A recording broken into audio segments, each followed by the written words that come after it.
Welcome to another episode of Talks with Liem Lee. Today we have me, Liem. We have Earl and Ricky. We are going to just kind of shoot the shit. I think there's no topic in mind. I think some of the things that come up to my mind, I really like that our conversations about height, your height versus my height, and some of the advantages that you thought that shorter. I think there was times where you kind of felt like when we discussed it, where you're saying like shorter people have certain advantages, and I'm like, no, taller people have way more advantages. But that was a pretty interesting conversation. The other things I hear when we talked about racial issues, like you being part black, and then how my career with being Asian and certain promotions I felt didn't come because I was Asian. So we don't have to talk about those things. That's just items that we could talk about, or cryptocurrency, whatever. That's going to go over my head. We could talk about aliens. We could talk about INFJ. INFP. Are you T or A? Right. I forget. INTP. INTP? Yeah. He's ENFP, right? Or was it ENFJ? J, I think. Okay. Yeah, he was an outlier. I knew it was INFP because that was my best friend in high school was INFP. Okay, what's INFP? Let's break down Earl. What is that? Break down Earl. Breakdown Earl. Abra. What is IN? I is Those too. intuitive. Sounds like you know it more. N? Really? You don't know? I forgot. Okay. Introvert Introvert. is I. The N is intuitive.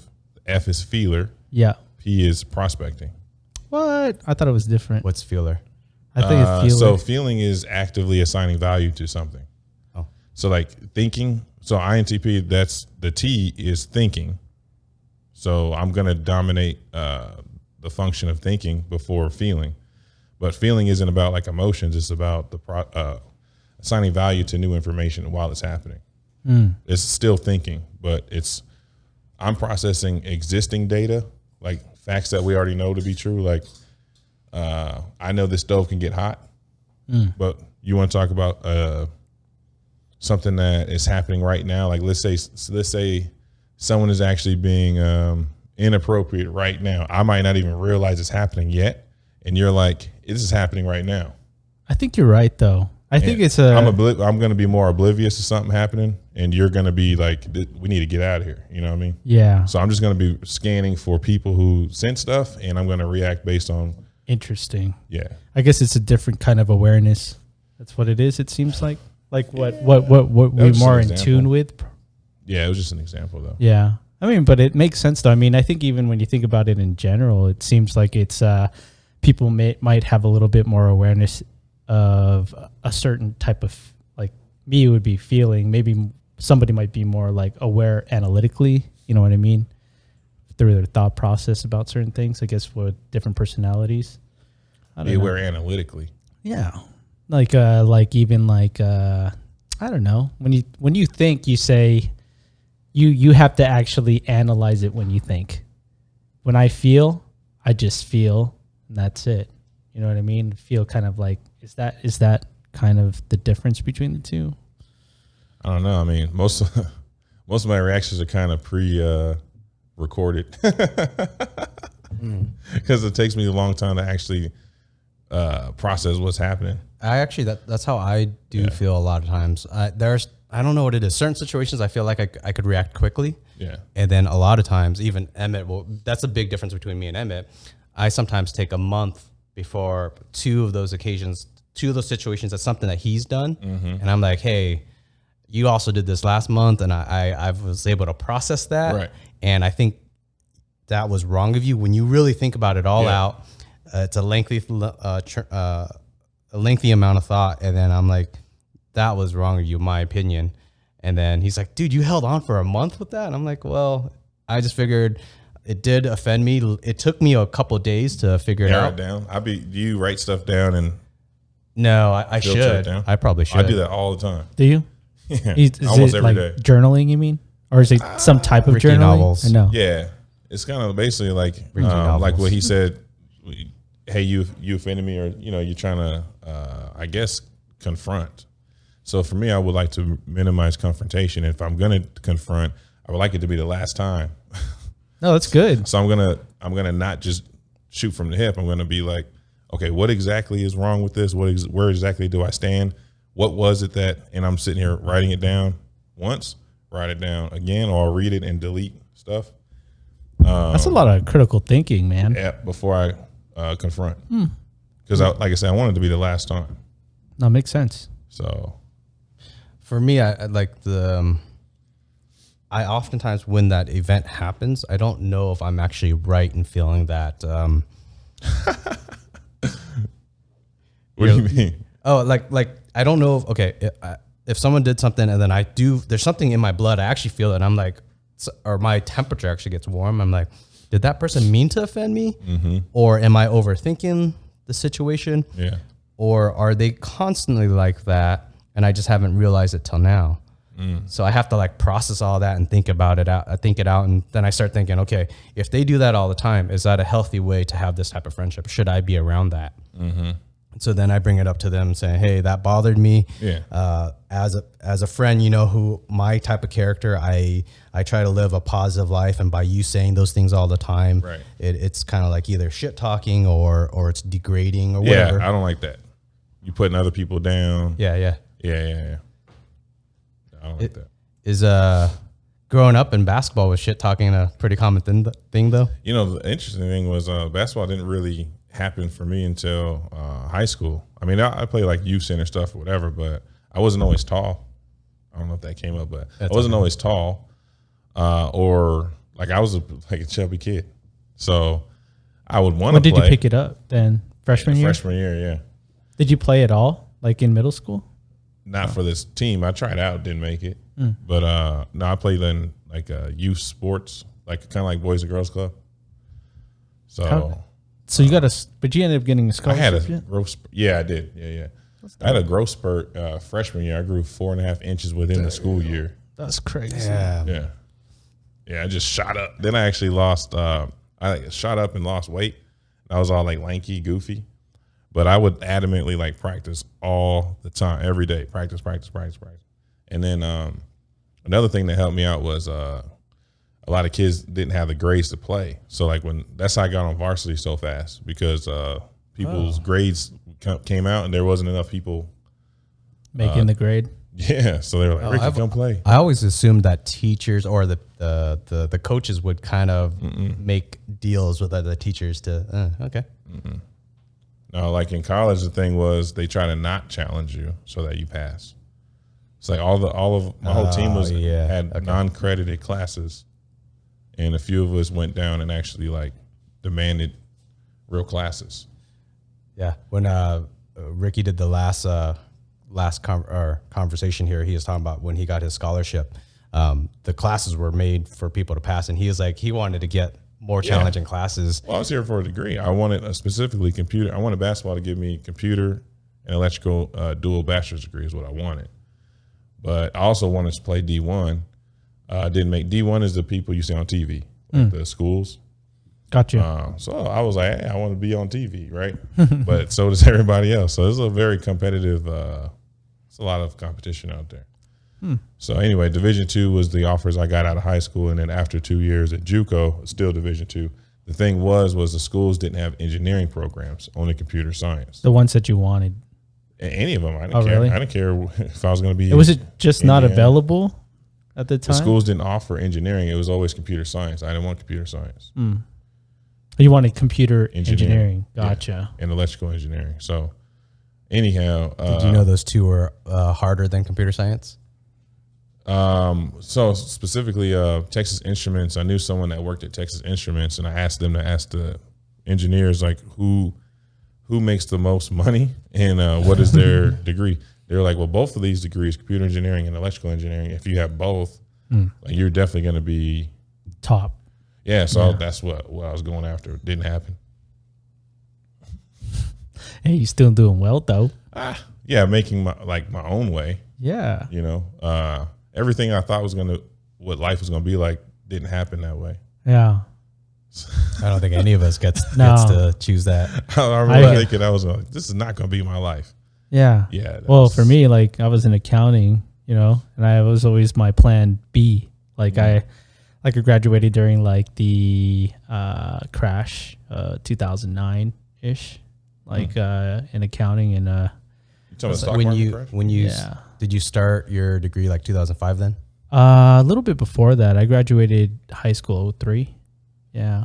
But out here in Vegas? Huh? In Vegas? Mm-hmm. What school you went to? I went to Bonanza. Yeah. Bengals? Yep. Brown and yellow? Yeah. Brown and yellow. Mojave, 04. What? Yeah. Did you play any sports? No, I didn't. I probably could have, but I just didn't. Yeah. I think even chess is a varsity sport, right? I think so. Yeah, they get a Letterman job. Yeah, that's crazy. Yeah, I was like, that's gonna be my plan B if I don't make it on basketball. Yeah. Did right after high school? Did you jump into accounting? Nope. Actually, I was a radiology major first. How long? Yeah. Cool. And I was working full time, and it was kind of tough. So like, I slacked off a little bit.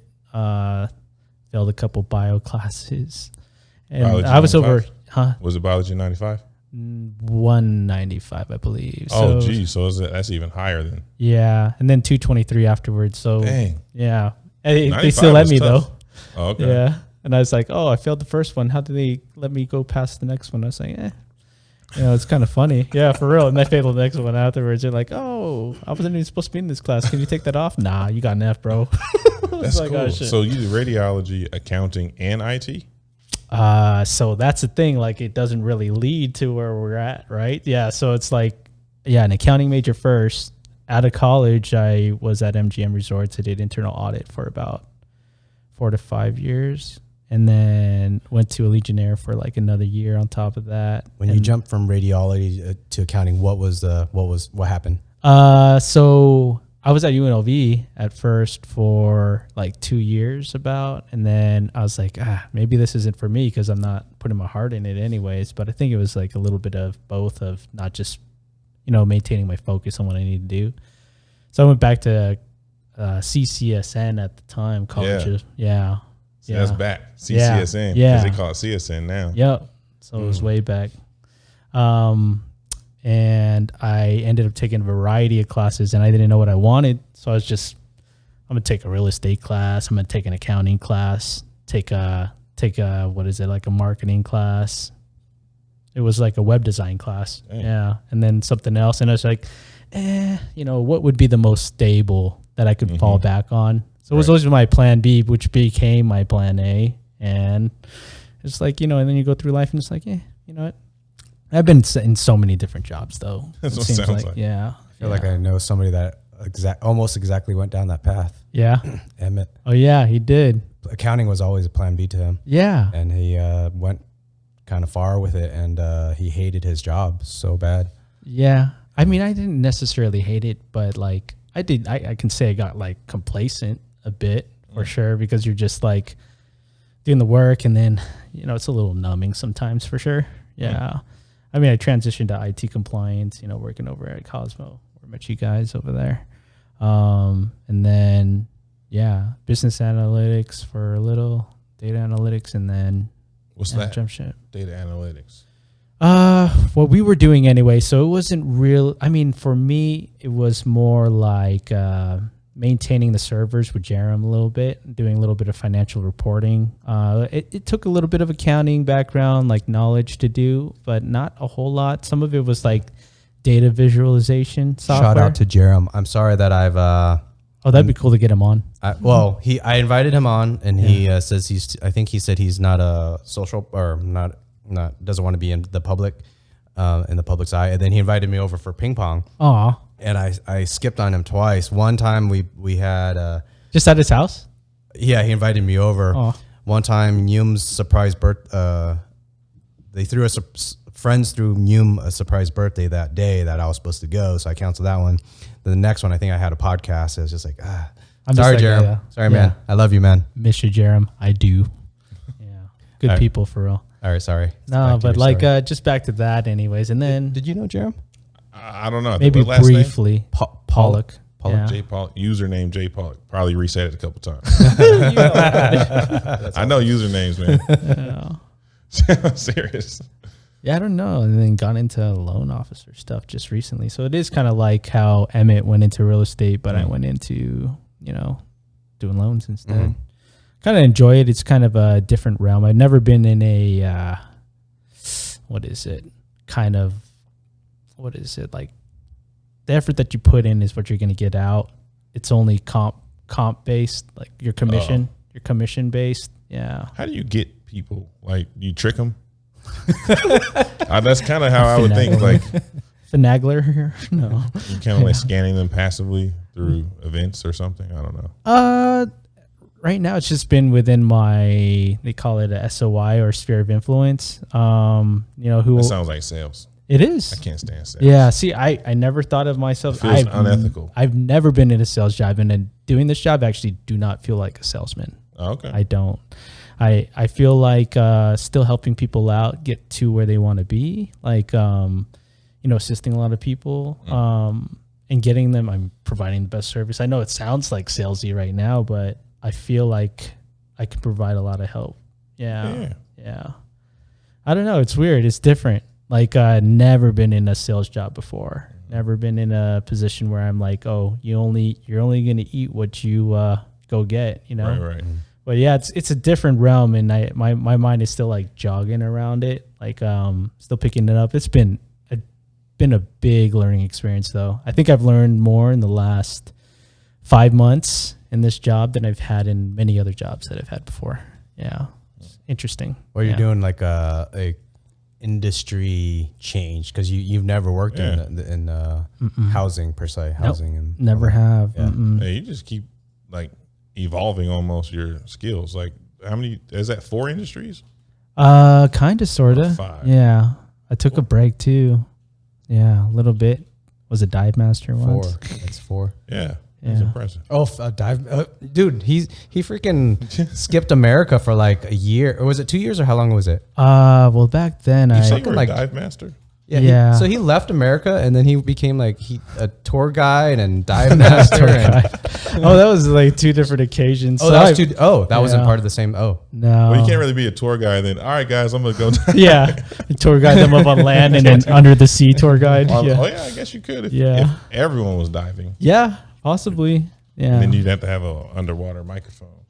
That'd be kind of cool. Yeah, they do have those masks with the whole thing on there. But you can't a little talk, more though. expensive. They do have How can you talk underwater? They have a helmet that's specifically made for that. It's kind of crazy. It's kind of cool. So walk us through your story of leaving America for a year, and I'll tell my story of that. Okay. 6 months, or mine was for 6 months. Well, I was at a Legionnaire, and then travel benefits were pretty good over there.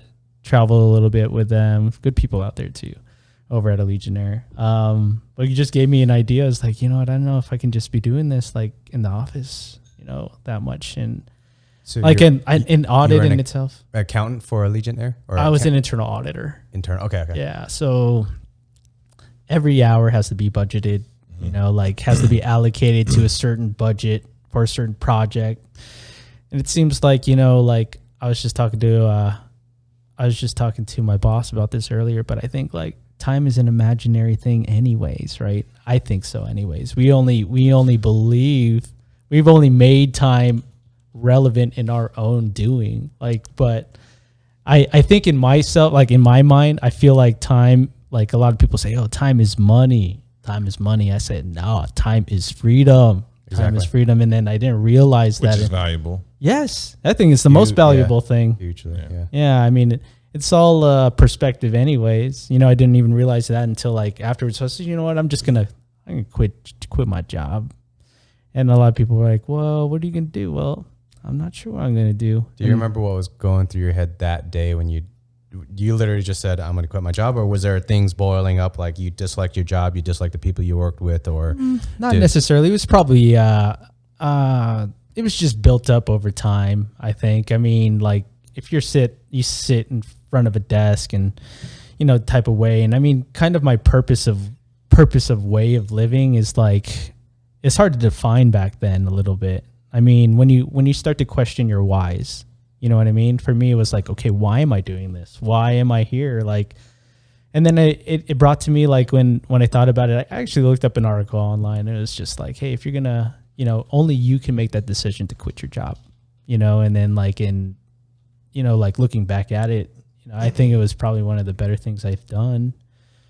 I didn't know what I was going to do. I didn't know I was going to go to Asia. I went to Asia for 9 months. That's what happened. Yeah, I started off in Hong Kong. Oh, nice. Yeah, Hong Kong, Philippines, Thailand, Malaysia, Singapore.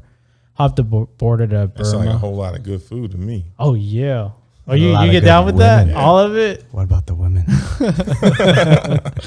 Women are a different thing out there, man. So pretty out there for sure.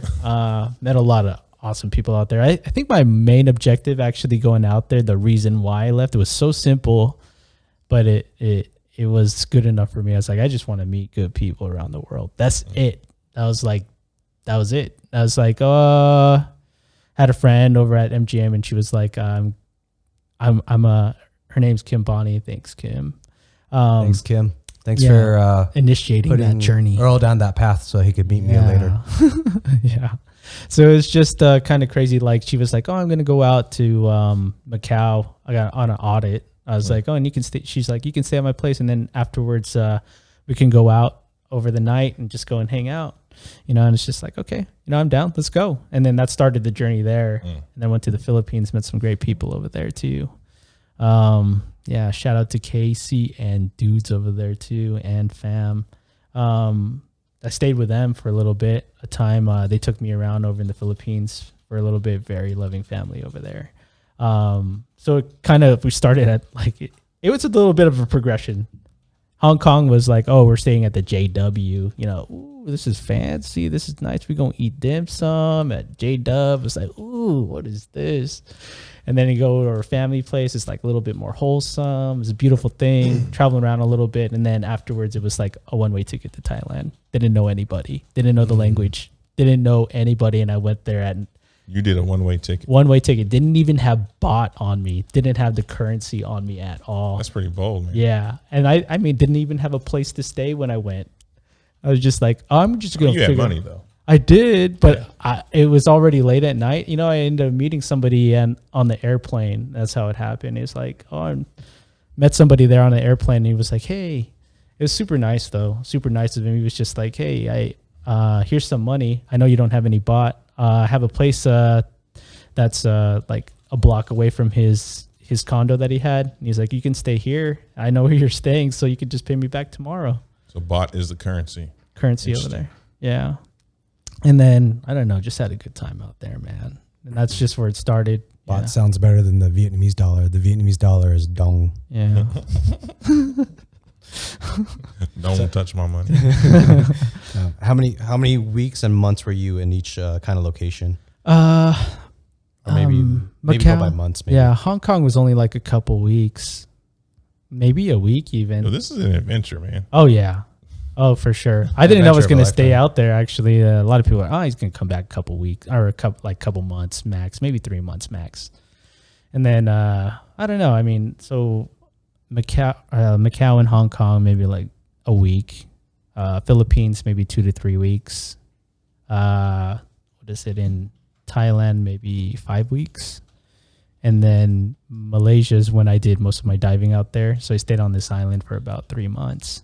But I went back and forth between Malaysia and I think Thailand. I was in there a little bit.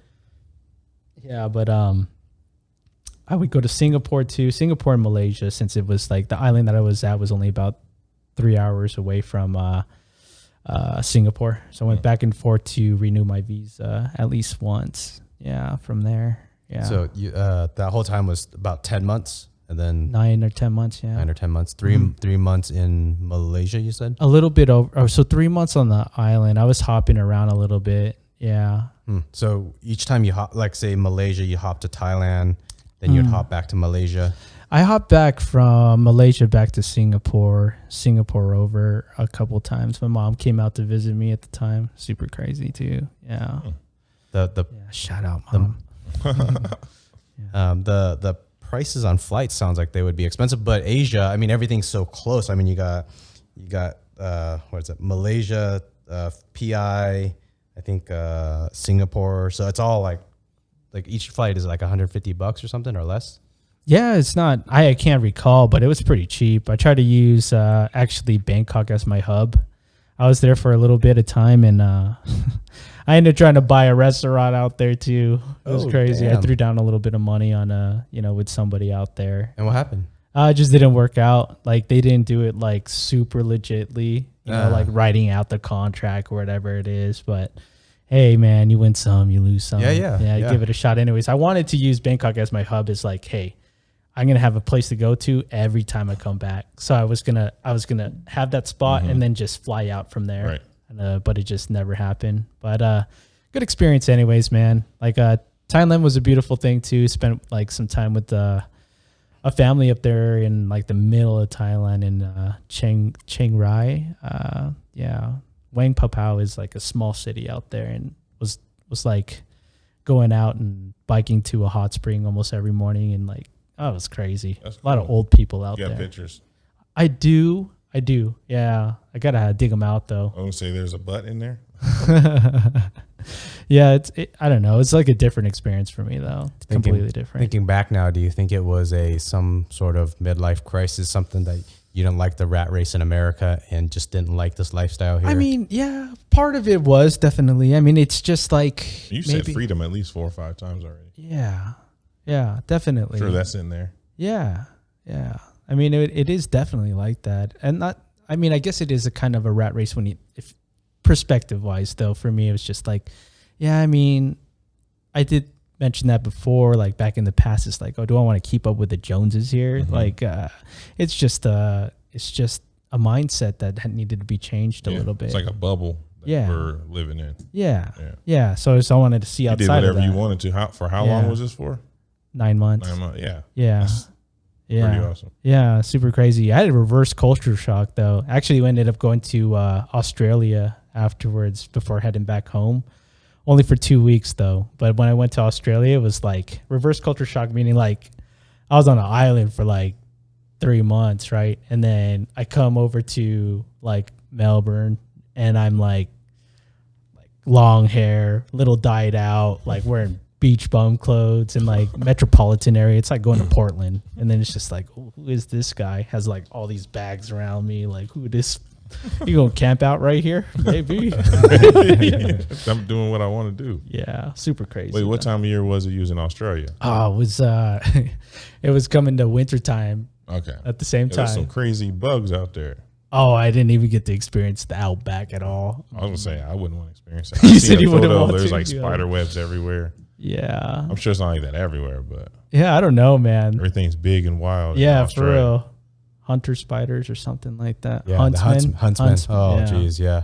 They're like freaking like, I think that's big. Yeah, and they like, I seen them like hiding underneath, well, in the videos anyways, underneath your car handle doors. Oh, no. You go put your hand in there and get a, Too scary. You gotta brush it every time. Yeah. Well, what year was that trip? That was probably, let's see, 2014. Yeah. So mine was 2009. So I freaking had enough of this rat race here, and I freaking 2009. I fucked up my credit. I just left my cars that were on loan from the bank. I charged up a bunch of credit cards. I freaking left everything. I just packed up everything into like 2 suitcases and just left everything. And went to Australia for 4 months, Vietnam for 6 months. Ended up with my dad in Houston for 4 months, and then met Emmett in Vegas after that. So did you start with the Cosmopolitan after, or no? Not that. Once I met with Emmett, we started doing that cafe. Oh yeah, Cafe Hoppa. Yep. Okay. And then that didn't go well, so that was about like about 2 years taken up on that. Then I found Cosmo shortly after that. Interesting. So this was before Cosmo for you, the trip? Mm-hmm. Same. Yeah. I don't know. That's crazy. You had a second time around too. You're still at it, right? Yeah. I mean, 2 years ago, I spent 6 months in Vietnam. That's awesome. I think the biggest change was that 2009 trip for me. My perspective on money, how to not spend beyond my means. I still dislike the rat race in America, but I think I'm more accepting of it. Yeah. Because it's like everybody has their own, right? And it's not, I mean, like it's whatever you want to make it anyways. Yeah, totally. Yeah. It's perspective. Yeah. I mean, you can't fault somebody for trying to do their best at what they want to do, you know? Yeah. Everybody's a little bit different. I think for me, I just needed a kind of a more of an awakening for myself, you know? Got to learn different ways. Everybody learns differently. Mine would just need to be quitting my job and figuring it out. I don't know. I wonder for me, actually, it was when my salary I felt for so many years as a software engineer, all my friends their salaries were raising, and for whatever reason, mine was just barely. They're like up here, and I'm like down here.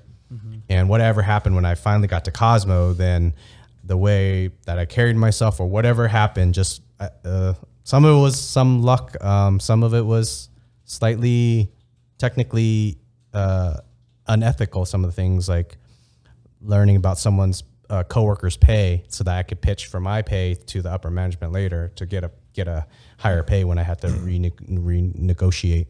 But I guess what I was getting at, for me to think about my life with that pay, it made me feel better that I got more pay. I was okay with the rat race as long as my pay was close to my friends, because I felt like, why am I working so hard and all my friends are freaking, their pay is all high and then mine's like down here.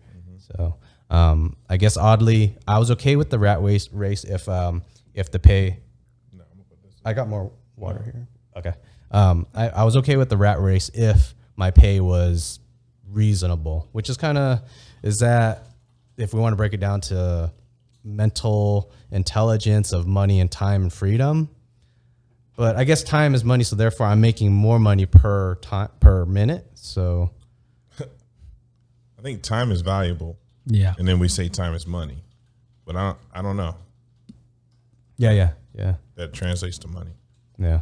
It's what you make it. You ever have a midlife crisis? Like what me and Earl are talking about? I'm 35. How old are you guys? I'm 36. 39. You're only 1 year older. 39. 38. No, 38 technically. That's too young for a midlife crisis, isn't it? Well, I know, for real. You're right, though. I'm still piling it on. No, I just call it a midlife crisis because I think it's just a term, though. Well, I think I might be wrong. I think the term midlife crisis is when you get an older person where they realize they've been working at a job for so long and their salary hasn't gone up, and they've reached a point in their life where they can't really change much. They're too old to change. So say they're 50 something years old. I guess it's different for everybody. Like everybody has a different type of crisis. Land that plane. Yeah. You didn't land the plane.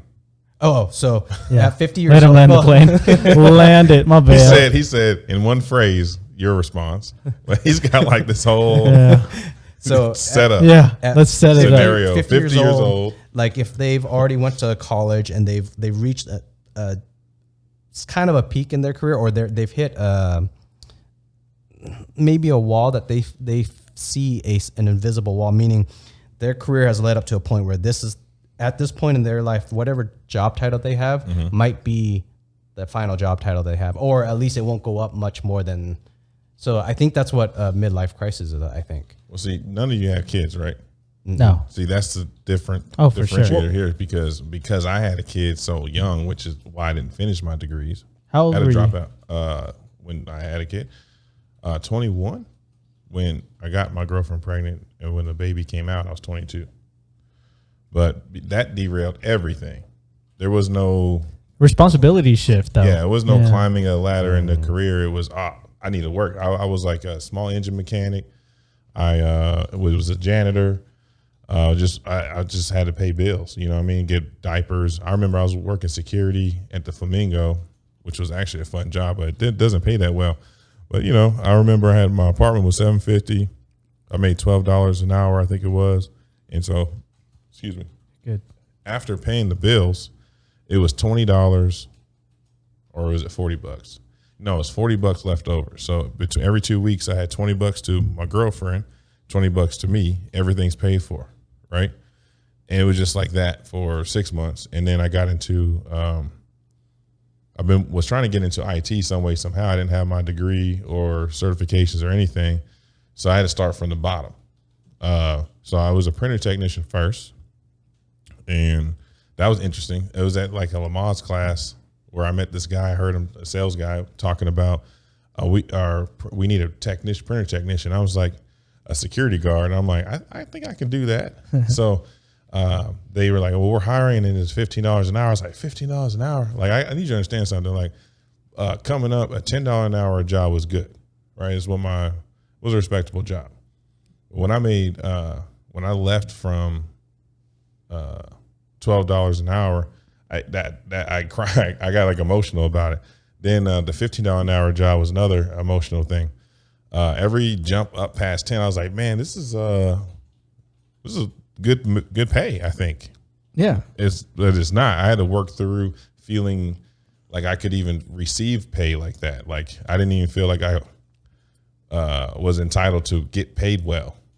It took a long time for me to work through that. But yes, I guess it's like more self-worth though than. Yeah, but I made as much as both of my parents' combined income was by the time I was 24. I felt like I'm in this new area. Interesting. Yeah, them two together. When I moved out in 2004, 2005, I think they were making like $63,000 together. And I seen their tax return. So then when I made that much money, I was 24, and I was like, "Whoa, this is crazy! I'm like making more than my parents." So, I mean, at that point, it kind of became, how much can I get? The highest I've gone since then was 103. That was for 1 year. That's awesome. Yeah, that was me doing consulting, basically. Was that after Cosmo? Yeah. Nice. That's actually why I left Cosmo. That's awesome. I thought you did it on your own. Man, though, right? I tried to get on the security team so many times. I wanted to work with Scott Ringler's team or the infrastructure team. And no one up until the point of me resigning had left ops into any of those departments. So like, I didn't care if I was working with just the username and passwords. What was that, Avatir or whatever the software was? I didn't care what it was. System administrator. Get me into the security or engineering. Yeah. I did not want to be, I never wanted to work operations, help desk, because I have a family, I got to do what I got to do. But I was an engine mechanic for Ahern Rentals. That job was kind of fun. But anyways, the whole midlife crisis thing, my kid is now able to cook me breakfast. That's awesome. So I'm starting to have like more time to myself. So maybe it's happening right now. I don't know, but is that a ROI, like return on? Yeah, man. Because I'm like always like I would take her to school, pick her up in aftercare. While my ex-wife was trying to go to school or figure out what it was she wanted to do with her life. It was kind of like for a while I had two kids. Like, I mean, as respectfully as I could put that, basically they're both students, not working. So to me, that's a dependent. That's what I meant by kids. But anyway, she's about to graduate this week or next week. Finally, we're not together anymore. But, But anyways, I mean, me saying pile it on or not having a midlife crisis yet. I mean, I've just had nothing but responsibility since I came back from playing basketball, college basketball. So I've take responsibilities like a duty and I just do it. Yeah. I don't even. No, that's awesome. You like got a robot. to. Yeah. The other day I was. It's awesome, but it's not because I have never left the U.S. Yeah, but I don't even travel. I don't even take PTO. Like, that's not okay. No, at some point, I'm going to get burnt out. No, yourself, though, like, I understand, like, having kids is probably the most selfless thing, ever. That was an accident, and I just. But then you just do it, though. Yeah. It just we weren't like, we didn't even plan to be together for that. It was like 15 years together, me and her. But it was like we were dating, and then I got into it with my dad, and she got into it with her mom. So she moved out first, had her own apartment, and I was like, I'm paying rent and I'm paying for school cash. I was paying UNLV cash outside of my academic scholarship. And then I was remaking all my credits up from Texas from my associate's degree. And I didn't know I could appeal those credits. I just redid them all. And I paid CSN. I did some classes there. Which, by the way, the hardest teachers I've ever had was at CSN. I was at UNLV, the easiest. It was so easy. I would sleep in class. That's crazy. Because I was working 4 jobs. I was like working at Dillard's, grocery bagger, stocked chicken at the commissary, and I was a janitor. That stuff is admirable, I think. Yeah, but I don't have the degree. Yeah. I mean, I went for it and didn't get it. That's crazy, though. You think about that, you being there, and then you said that at your highest point, you were making 103 at one time. One time, yeah. Yeah. Yeah, and that money got squandered to food and entertainment.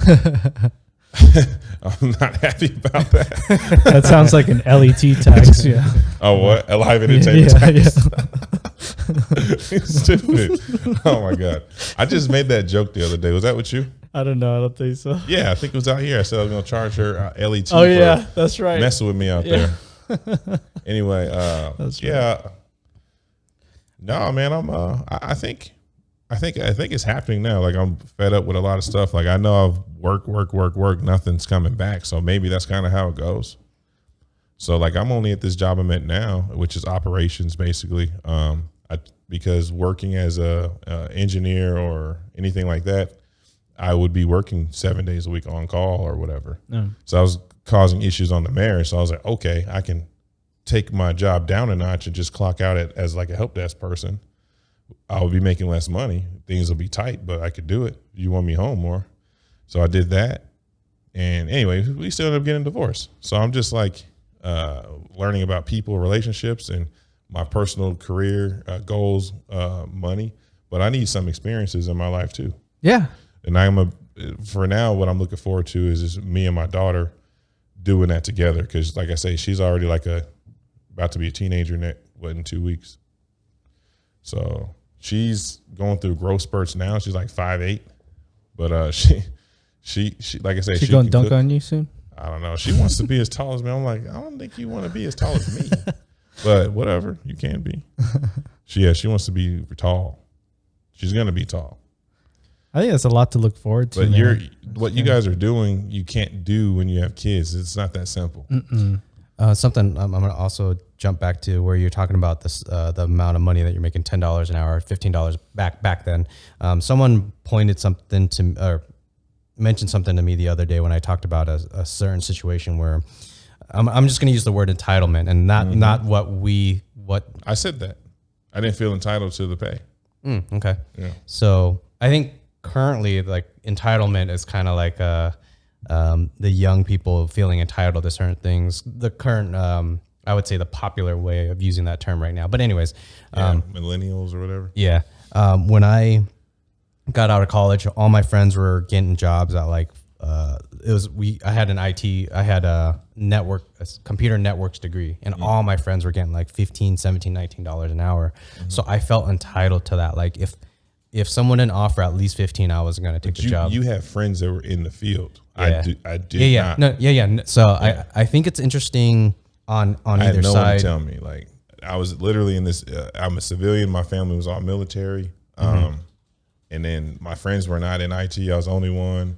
So no, like if I had the insight like you did, it would help me. Yeah. But it was hard. I'd be sweating in there. Like, how much do you want to get paid? And I'm like, I don't even know how much to ask for. And I would lowball myself.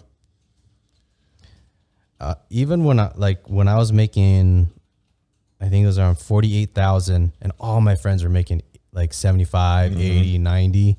I'm like, what the fuck? Like, why am I feel like I'm working harder than they do. Cause you probably were.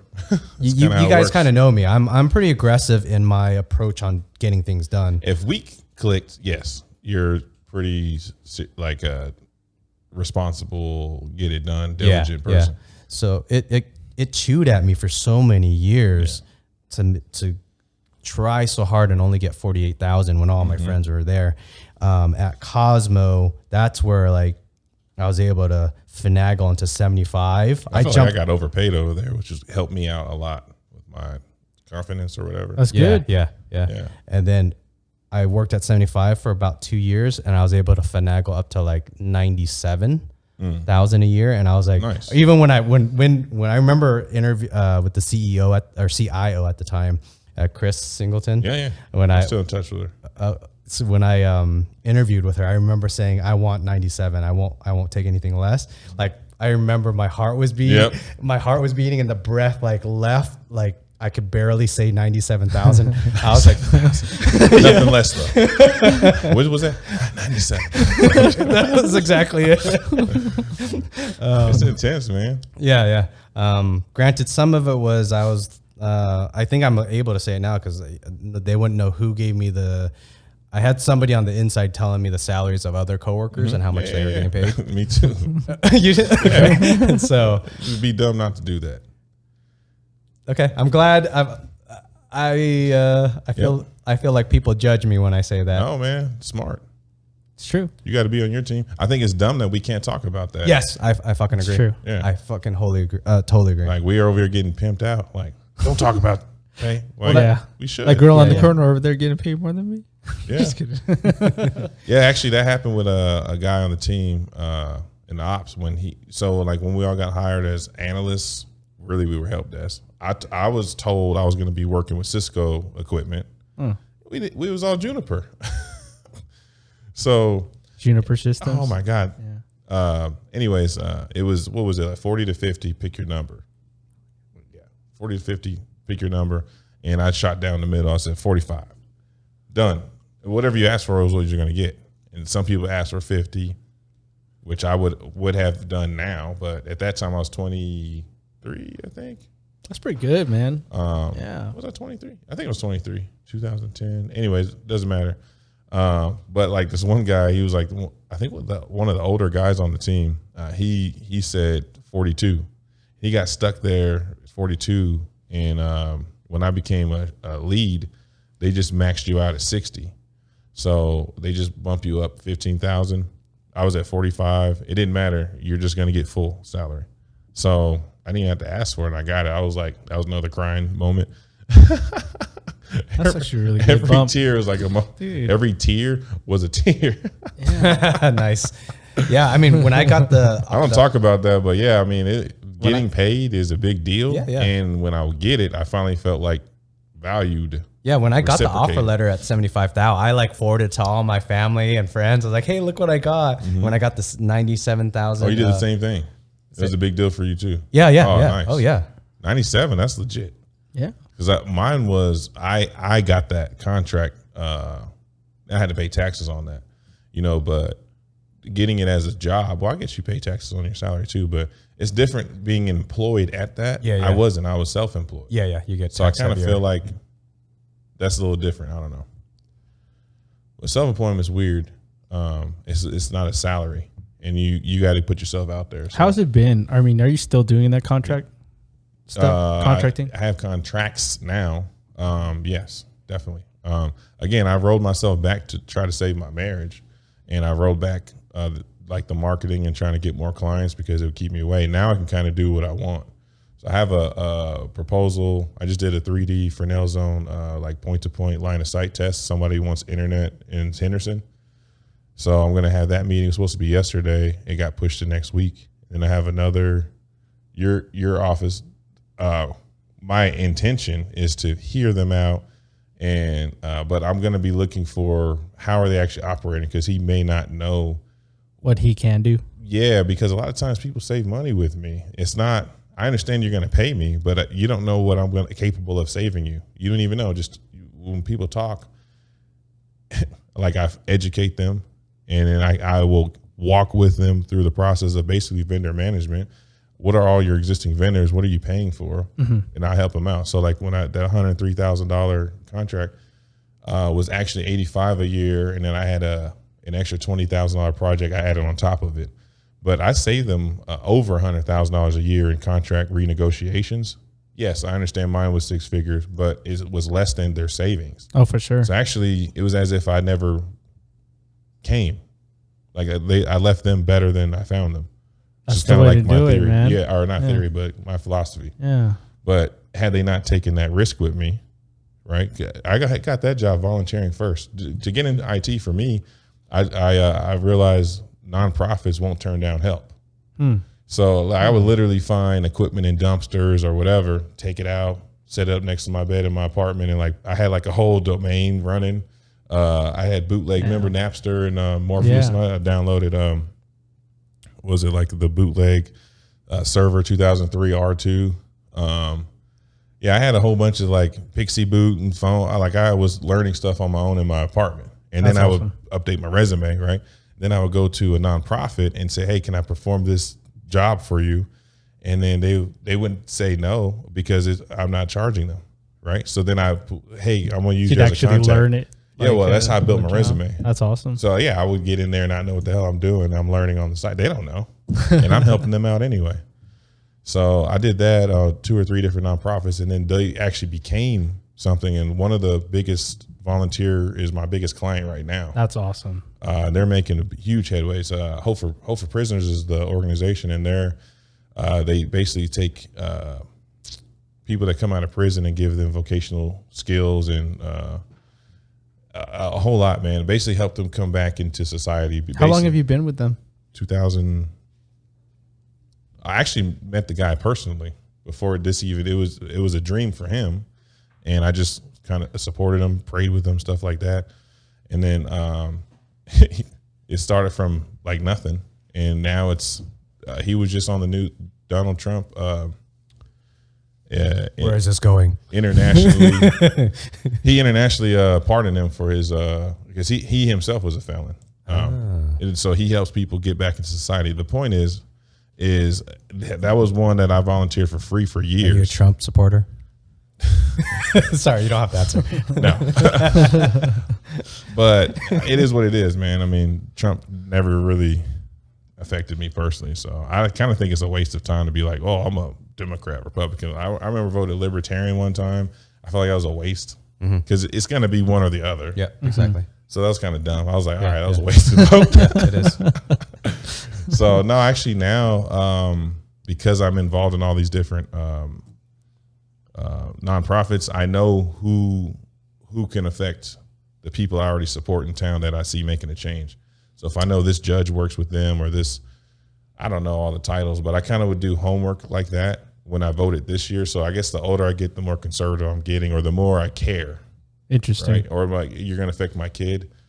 So then I start voting towards that way. But at the end of the day, are there a lot of them just local nonprofit organizations, or are they national? This is going to become national. No, they're all local. Okay. Yeah, they're all local. But That's no, really this one's going to be national. It's growing. I want to join a few. Yeah. You have join a few what? Nonprofits? Mm-hmm. Just to help too. I don't know. They have seats for help. That'd be cool. But it started off with nothing. Turn down help. I know.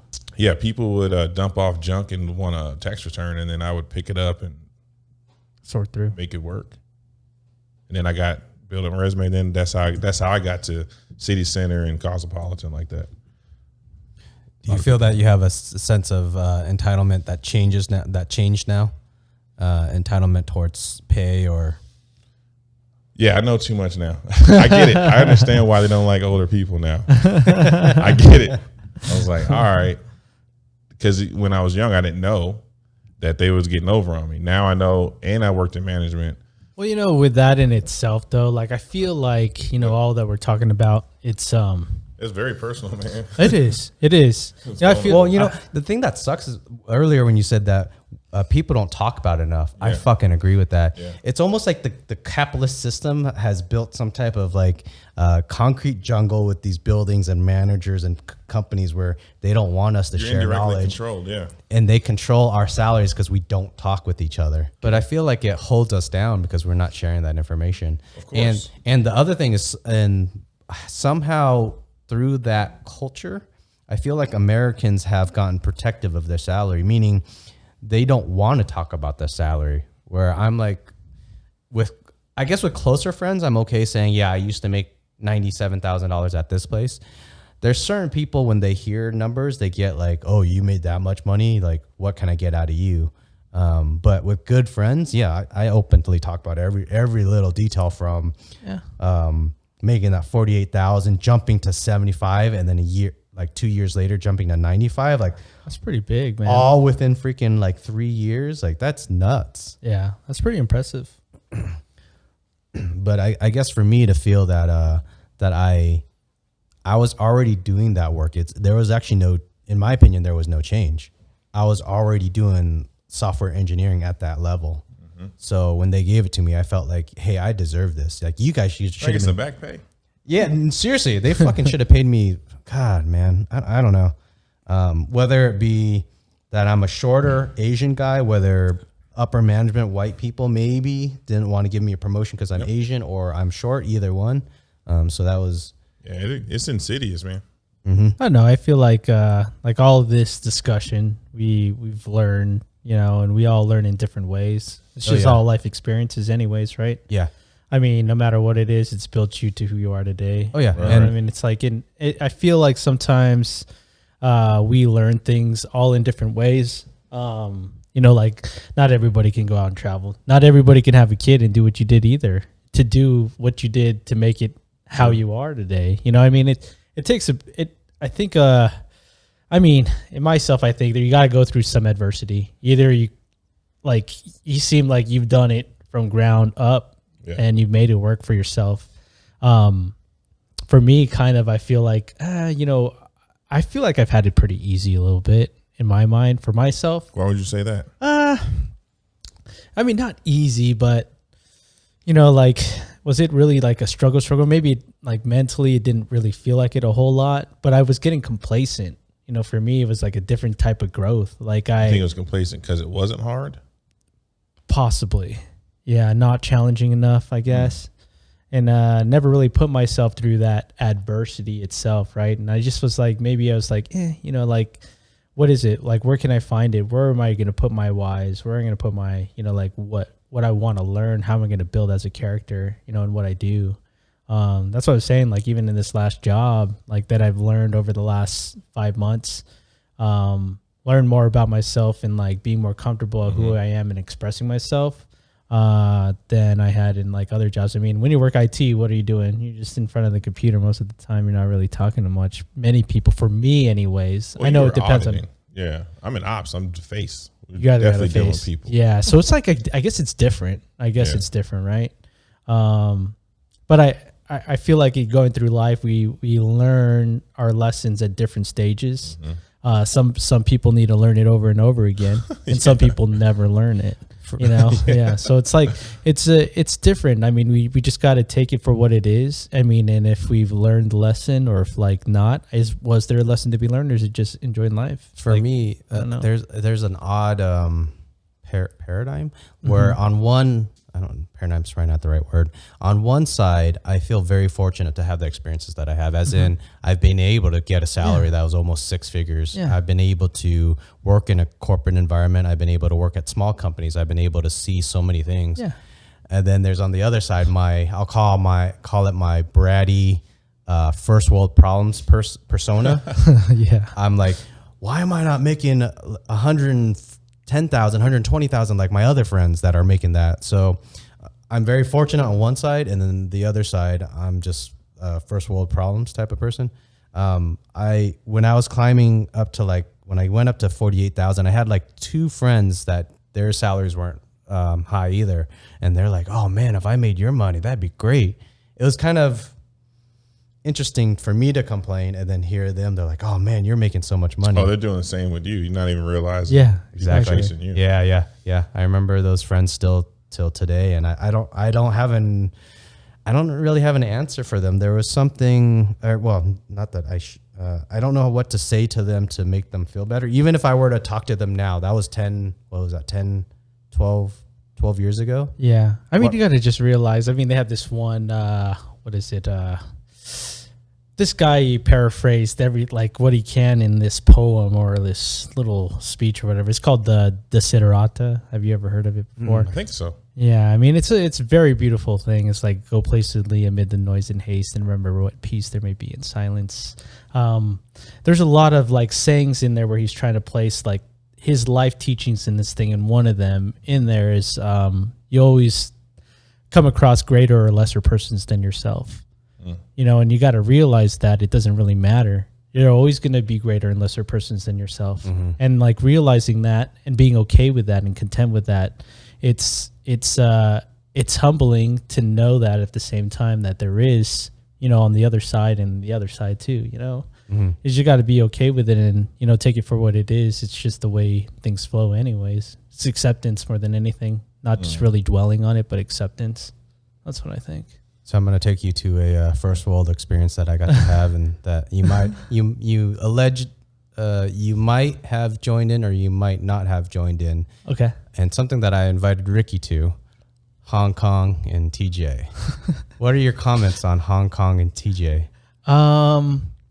I that place is a lot of fun over there. So I mean, it's a different experience. It is whatever you want it to be over there. So Hong Kong is I think I sent you links to that. It's like the strip club in TJ. See, I've never been to a strip club. So let me walk Earl through our conversation. So me and Ricky were talking about just like smooth talking to women, the way you talk to women and whatnot. And I was like, hey, I should take you down to TJ. You can meet some of the girls at Hong Kong. And then Hong Kong is in TJ. Yeah. I thought you meant China or Mexico. Yeah. Oh, okay. So that club where all those women are in TJ. So me and Earl went couple Thanksgivings ago. Yeah, he was like, oh, you know what, I go visit my mom. And I was like, oh, you know what? That sounds like fun. I know I had family out here, but you know what? I'm going to go with Liem out there and see what happens. He's like, you should bring your passport just in case. I was like, what is he talking about? All right, I'll bring my passport. That's what happened. I was like, shout out to Todd for that fun weekend, I guess Thanksgiving weekend down in Hong Kong. That was a lot of fun. It was just experiences in life. That's all. That's all. I don't know. Beautiful women walking everywhere, and you just got a bunch of $1 bills to get some attention here and there. A lot of fun. Anyways, I suppose you got to at least try it once, I guess. I don't know. If you guys are going to be the tour guide. Yes, crazy. I'm totally down. I told my wife about it. She was down. Very open mind. Yeah. That's the way I roll. Yeah. My girlfriend's like, oh, you got to be on that corner over there making the money. That's what she said. I don't know. I mean, I guess it's whatever you want to make. I know you were saying like you're at a point in life in yourself. It's like, well, a lot of those experiences and stuff like, do you feel like it is like getting to that point where you want to experience more? I guess it depends. Like, I feel like a lot of growth is, it's a lot of it's self-growth. You don't even know it's happening until you go through it or you went through it. Right. Yeah.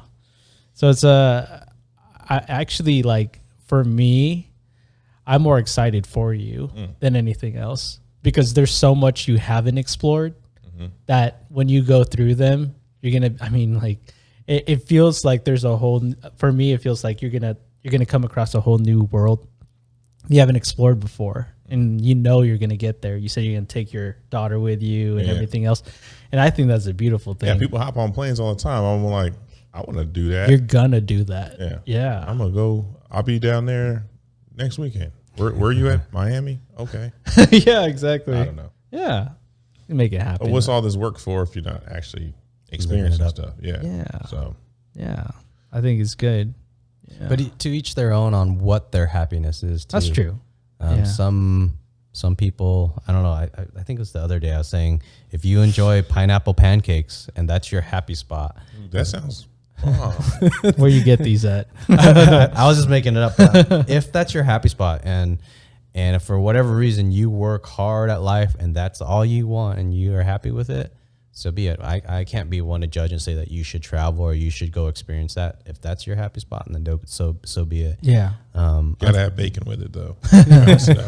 Pineapple bacon. Yeah. Ooh. I wonder how much media advertisement, like a Mercedes commercial, people wearing Gucci, it's like a subliminal effect on us where all of us Americans are driven to be good consumers and buy and live into the.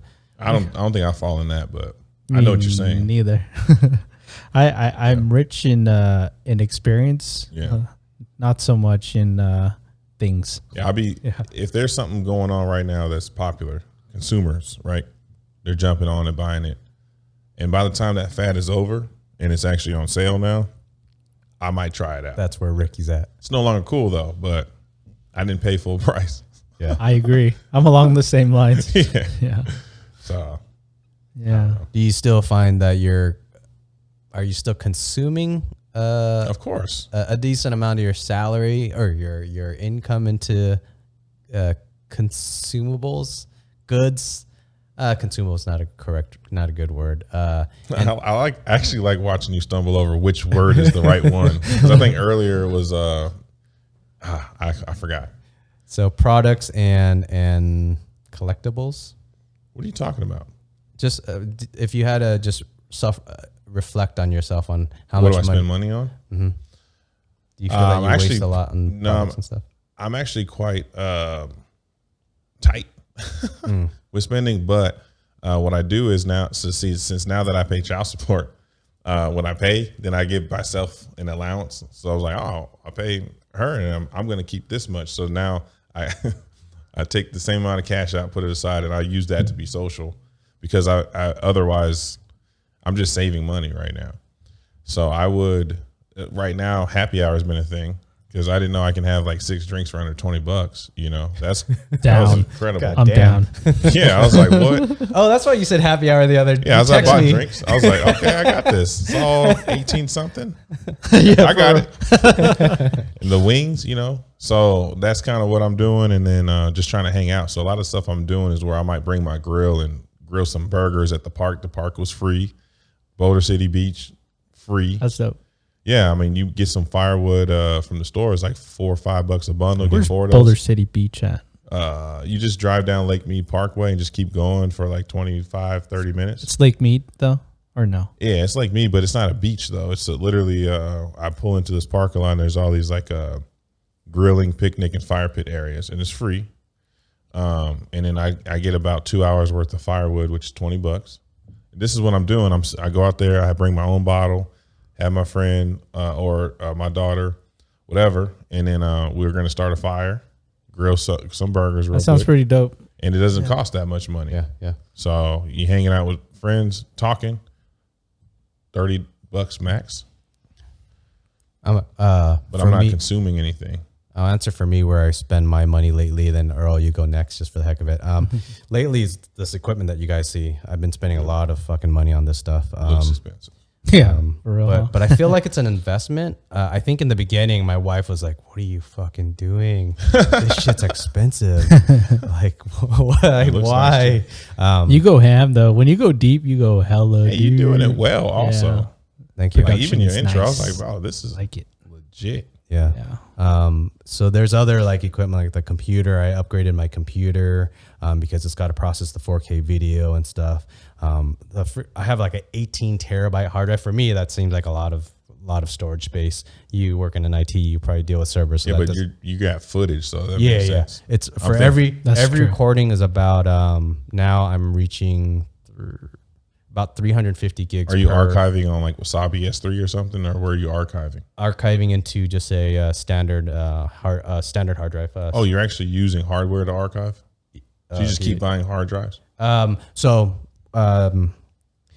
think I'm going to just do a 6 months rolling into that hard drive. I guess it's on YouTube. Exactly. The problem is if a guest comes back and says, "Hey, I want you to delete this. I want you to change this footage in some way." Like say one word, they just want one word in it for whatever reason. Well, I could do that I can't really do that through YouTube easily. Are you sure? I could cut out stuff in YouTube. Like I could cut out like a second, a minute, 2 minutes, but I can't change I've actually had requests where someone said like, say they said the number 10 and they meant the word they meant to say 9. So I've actually had like them record something, send it to me. That's cool. And then I splice it in. That's something I couldn't. That's so weird. So they're saying, but we hear 9. Yeah, and sometimes it's so it's like a old. Did you speak just Vietnamese right now? Yeah. Golden Harvest film. So that's why I'm doing the 6 months rolling for the archive, and then if someone has a request after 6 months, I'm just gonna say, too bad, bro.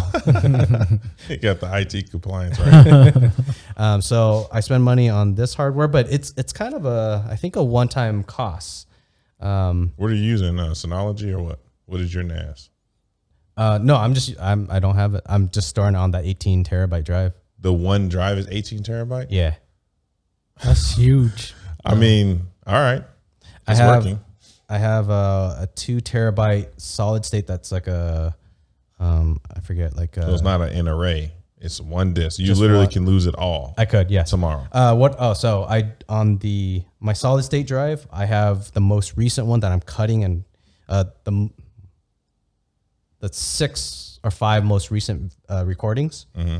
I'll cut that up on the super fast drive. I also have a copy on the archive, and then when I'm done on cutting the video, I'll just delete it off that. I just have a copy on the archive only, if that makes sense. So you got 2 copies every time you're working on a project. Yeah.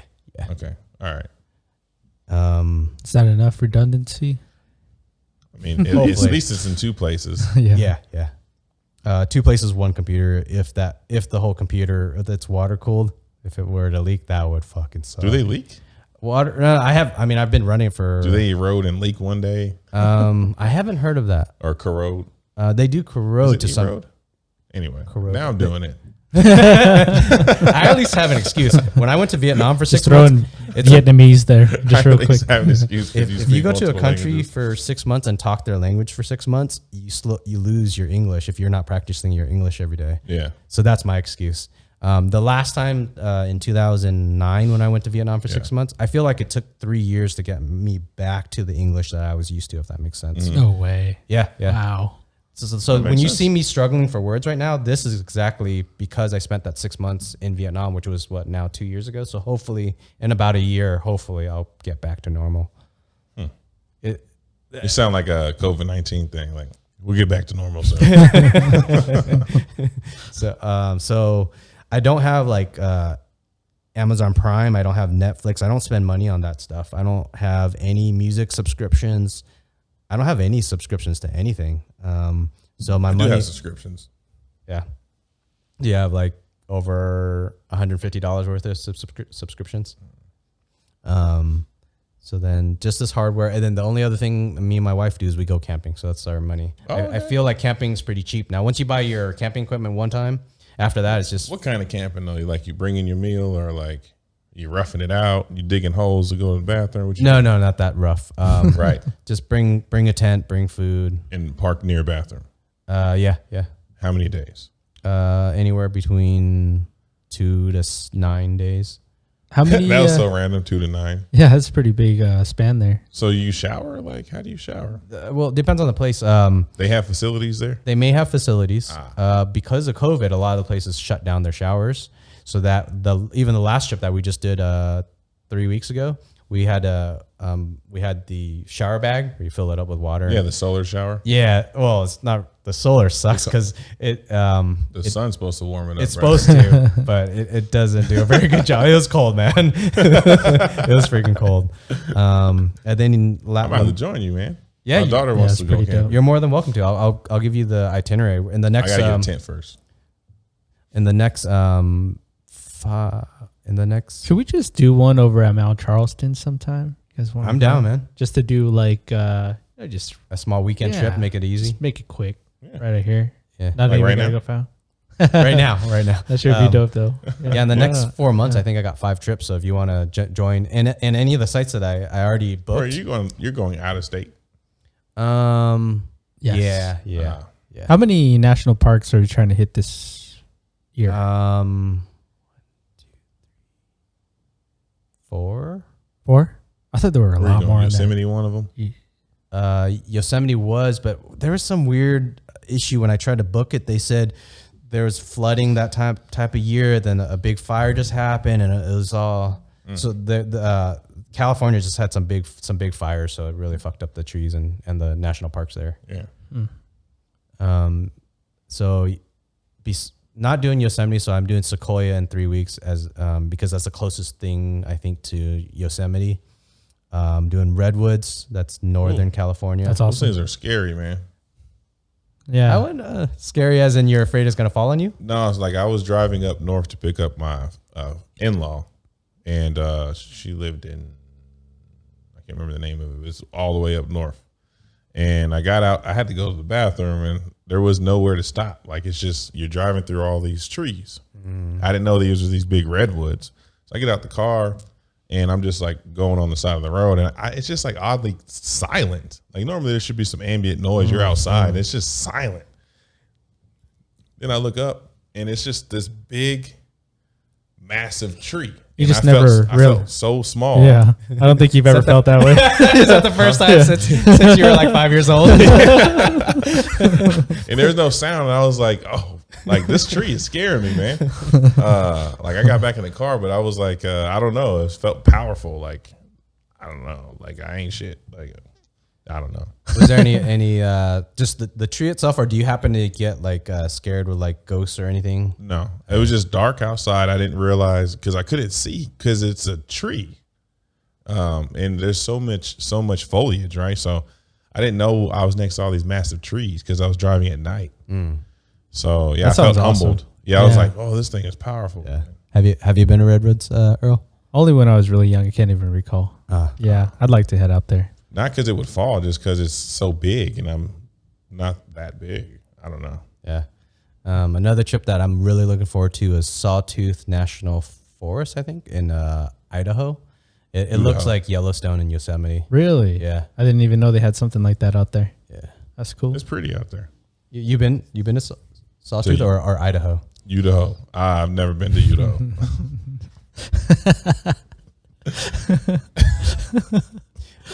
So Who's a hole? I always say Idaho. I don't know. Since I was a kid. yeah, we booked a. He's like, what? Moving on. We booked a place that's supposedly right on the lake there in Sawtooth. So I'm really looking forward to I camping. have friends from there, and they always go and they share photos, and I'm like, I might want to go one time. Yeah, you should come with us. Yeah, I can't remember where they're from out there, but When you going? Boise. That one I think is, August or July. Nice. All the sites usually are like up to six people, so it's just me and my wife. So if anybody wants to join, you guys could come along. That sounds dope. That's this year. Yeah. In July. That's like soon. Here, let me confirm the exact date for you. Supposed to be going to Indiana with Sanchez. Wait, y'all know Sanchez? Mike? Yeah. Yeah. Okay. Yeah. I call him Sanchez. I lied to I you. crashed his drone once. September I remember. 6th. You did what? Crashed his drone. You crashed his drone. Yeah. Did you pay for it? No. Does he What? hate you? Is there He a did a grudge? little bit. I didn't know he had a drone. I'm going to ask him about this. I think it was Mike Sanchez, I'm pretty sure. Yeah, from Cosmo. Yeah. Yeah, he was pretty. Mike Sanchez is pretty outgoing, always funny, joking around. Right? Am I thinking of the right? Wait. I don't know. Glasses? I don't think so. He didn't wear glasses. Oh, No. I'm thinking. Is there another somebody else. Sanchez? No, he didn't wear glasses. I thought the other guy. I thought that with the glass. Well, I kind of don't chubby. A little Chubby. bit. Yeah. Oh well. Anyways, okay. So September 6th is actually. I told you wrong about July. So September 6th is when we're going. It's so random. What the camping stuff? Just everything. That's this conversation. Yeah. This is a bunch of tangents. Talks with Lim. It should be Tangents with Lim Lee. Yeah. That should be the name of the show. I like that. Yeah, so I guess for me, what I spend my most money on Back to the original tangent. is food. I like food a lot. Probably too much sometimes. Like Gotta keep it restaurants back. or buying at the store and then cooking at home. restaurants I had for the the same most question. part. Oh, yeah? Okay. Yeah, but I'm a recovering foodie. I've never been on Yelp too much in like. Impossible. Oh, How are you going to recover from that? I know you just don't, dude. That's why I'm still recovering. I don't know, many years. Don't even recover. Just Keep going. yeah. Yeah, I like it. I like trying new food out. Oh, yeah, me too. everywhere. I love it. Yeah, Yeah. that's most of my most of my expenses go to food for sure.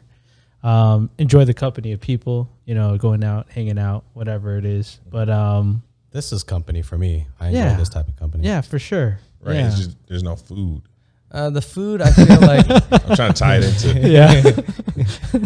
Well, maybe we'll do one with wings for you. Oh, that'd be Sometime hella we'll fucking crazy. do wings and rum, right? Or gin. Oh, Gin. wouldn't it be my God, crazy? dude. Wings. We just changed this whole dynamic Dude. to a foodie thing. like place it right here and just eat. He's like one episode. For real, one episode. That's it. In my mind.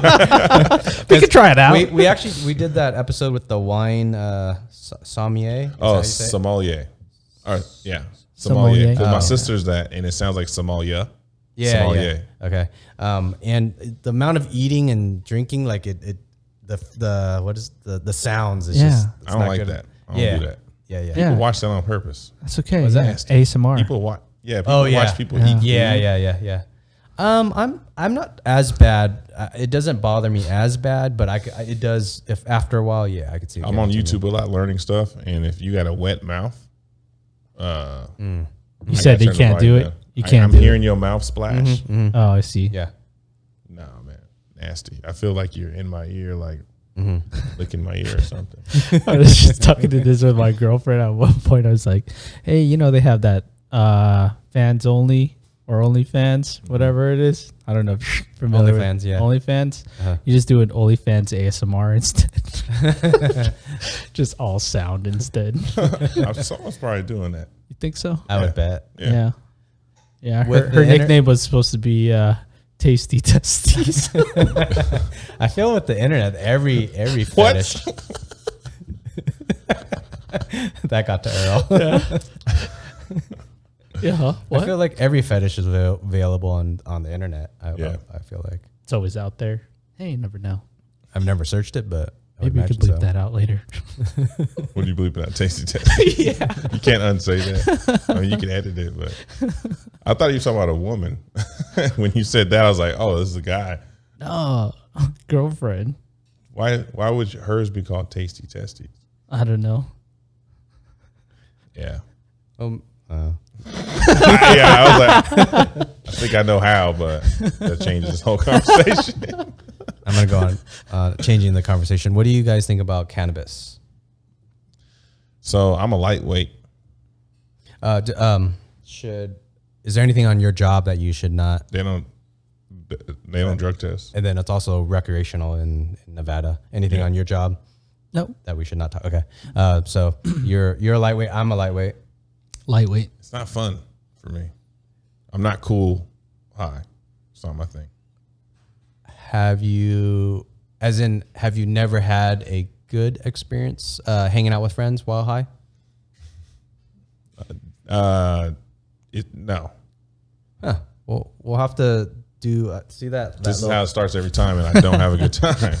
See that little can right there? I've seen it already. Super light. It's 8% THC.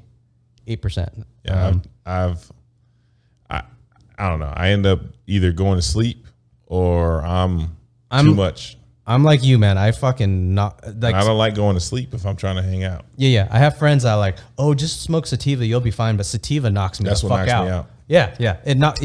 So 2 hours max, 3 hours max. I'm out. Do you does indica and happen? It lingers when I wake up. Like it's still in there a little bit. Yeah. I feel that too sometimes. Yeah. Like the recovery's a little longer now. With indica, I feel like I can't access my mind. This is the best way I can explain it is imagine you've seen people do the saran wrap prank where they put it on the toilet and the pee bounces off of it. Okay, I can imagine it. You ever seen that? I think I have. They basically piss on themselves. Yeah. Well, that's the best analogy where I'm trying to access my thoughts and I can't penetrate it. Yeah. It's not there, and I hate that. There's like I don't know if it's anxiety or what it is, but I'm not able. When you've gotten indica, was it? Did you look at how much THC? I went down this path many times. Yeah, okay. CBD, in-house flower. I tried all this different stuff. It's just not for me. Huh. And then have you tried like bong blunt? Not bong, but yes, I've tried all the other little stuff. The vape pen. I mean, I have one, but let's put it this way: I had one for so long, it's stuck. The oil. Yeah, you can't smoke it because that's how light of a weight, and it was 50-50 or a 1-to-1. THC, CBD. Yeah, and it's just not my thing. Gotcha. I don't enjoy it. One of my most favorite memories was when you, Marvin Wilson, we went to was it when we got the Impossible Burger? We lit up a joint. I forget if you guys did the bong at the house. I don't remember. We went to Win to get the Impossible Burger. I think we went to a sushi joint afterwards. A bang, bang, bang. And then we went to all kind of food. Where did we go afterwards to eat after that? That was like I had this light high where I hit the blunt like only, I think 3 times that night. I hit it once at the house, I think once at the sushi place, and then once at the second restaurant. I forget if we did a second, or I think we did a third restaurant. I mean, that was the best fun. Like I just had a light high throughout the. How many hours a span was that? Long time. 4 hours. 4 hours. You ate at 3 places. Yeah, but when you're high, man, you get the munchies, man. I know. Yeah, Lem's quoted that as a bang, bang, bang. Yeah. As like you do the first one, that's a bang, and then the second one you go bang, bang, and then the third one's a bang, bang, bang. Yep. So much the third time you hit the blunt. No, food wise, just different places you go. You just add another bang. Mukbang. That's what it's called. The nasty food thing on YouTube. Oh, is that what it is? Oh, when they eat? Yeah. In front of the sexual. Oh, is it? I think so. I think that's what it's about. I didn't know that. Think about it. When you watch a mukbang, there's something it looks like, I think that's what they're going for. Really? I didn't know that. That's why it's nasty. Interesting. I don't know. All that stuff grossed me out. But anyways. So if I could convince you to try a blunt with me, and I will force you to only hit that blunt once. I might need to sleep here. No, that's fine. We'll pick a day that you got time off, and just at least try it. I'm gonna pick the lightest. You off tomorrow? Sativa. Tomorrow might work. Okay, are you down for tomorrow? I mean, oh wait, are you tomorrow's off Friday? Wait. Yeah. I get my kid back on Sunday, so tomorrow's perfect. You mean like tonight's perfect for tomorrow? No, I work tomorrow. Okay. What time are you off tomorrow? I like doing on the spontaneous stuff, but not this because I won't wake up. Okay. What time are you off work tomorrow? I don't know if I can though. Okay. I don't know about tomorrow. Oh, tomorrow? Why? Do you work? Yeah, I do work tomorrow. No. Saturday. You Saturday? work Saturday? No, but we're planning to do a double date. Saturday? I believe so. Yeah. In the morning? Yeah. Oh, are you serious? Yeah. It's a what do you call it? Like where you pick the fruits at a like a farm. Gilchrist. Cool. Orchard up Yeah. there. We pick the fruits and veggies out there. Nice. Yeah. Okay. So that's why Friday night you don't want to be up too late. Yeah. I mean, yeah, probably would be the best. But I mean, if we hit it, we might just fall asleep. So It kind of don't sound like fun, though. I'm just saying.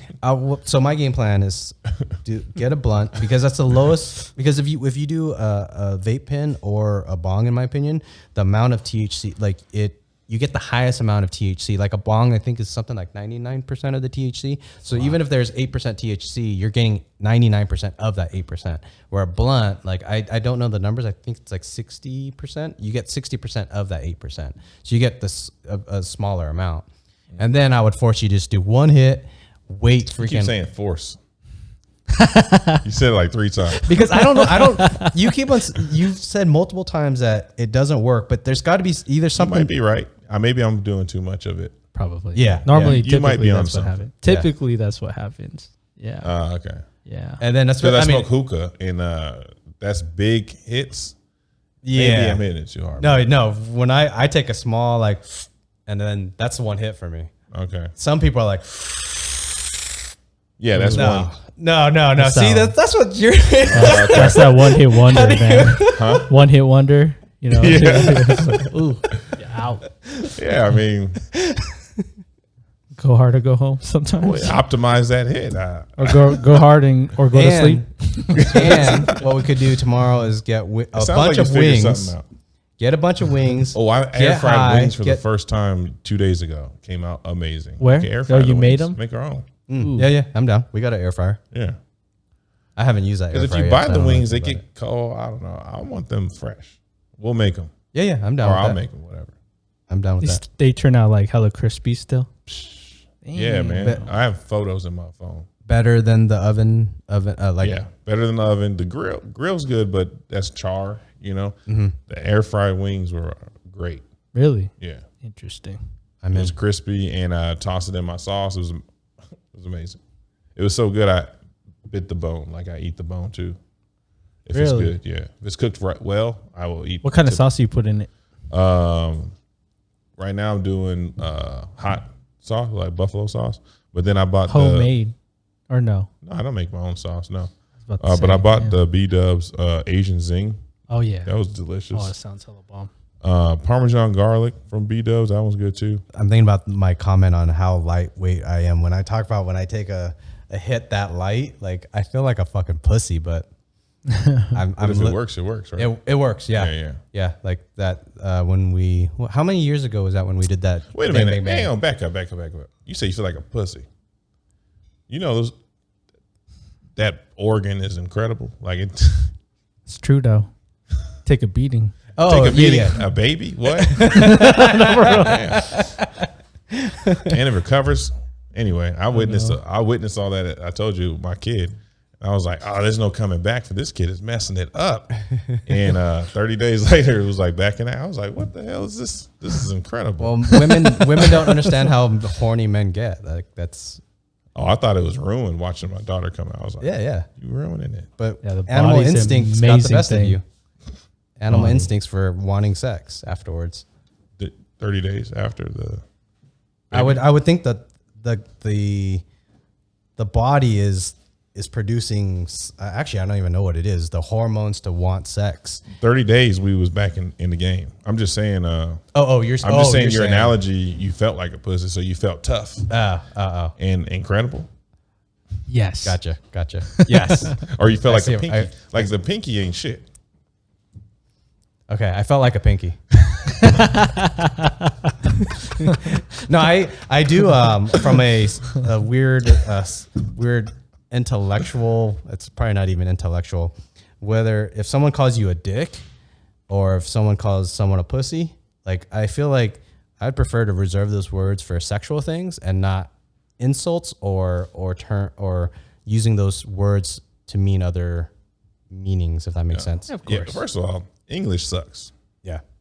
That's why we have all these different meanings. And I would think all languages do. Like I know Vietnamese has quite a few. I imagine Filipino or Tagalog would too. There's a lot of words in the Filipino thing where they, like I think for pussy they use little bird or bird is for whatever reason. Like we use cock rooster as penis. They use bird, I think, as vagina. Are you guys too immature for this topic? Or is it because there's two other females in the room? oh yeah, probably. No, but the like even I when it tried comes though. to- It's like, but language is interesting in itself, though. Yeah. Like because when you're Language talking, is interesting. yeah, like when you're talking about like English can English is the worst, man. it could dilute a lot of things. Like I'm because there's so constantly much trying different to words. express myself better with other words, and then people are like, "What does that mean?" They got to then they feel dumb. They don't want to feel dumb. Well, the language sucks. Yeah, And you I mean, speak you can other get worse. languages, both of you, right? No, You only English? most of it I can understand a little bit of Tagalog. Okay. I can't speak it though. Oh, But you, how many languages? oh, just Vietnamese. I took 2 years of Spanish. Well, English is your first language, right? Technically, Sound Vietnamese like- was whoa. Until the age of 5. And then it went pure English at Oh, home. you definitely sound American. Yeah, I'm grateful for it for work wise. Yeah. Yeah, even on a conference call, it's a white guy right there. Yeah. You gotta have that corporate voice. Yeah. Can't be sounding Yeah. No, when people, I've actually had people look at my name and hear my voice through phone calls and stuff, and they've actually met like say my coworker or my boss first, and they're like, "Oh, is Liem an Irish dude? Liam? Is Liam an Irish dude? He sounds like Liam a Neeson. tall Irish dude on the Liam phone." Neeson over here. Yeah. So no, I'll find you. No. I'll find. Well, yeah.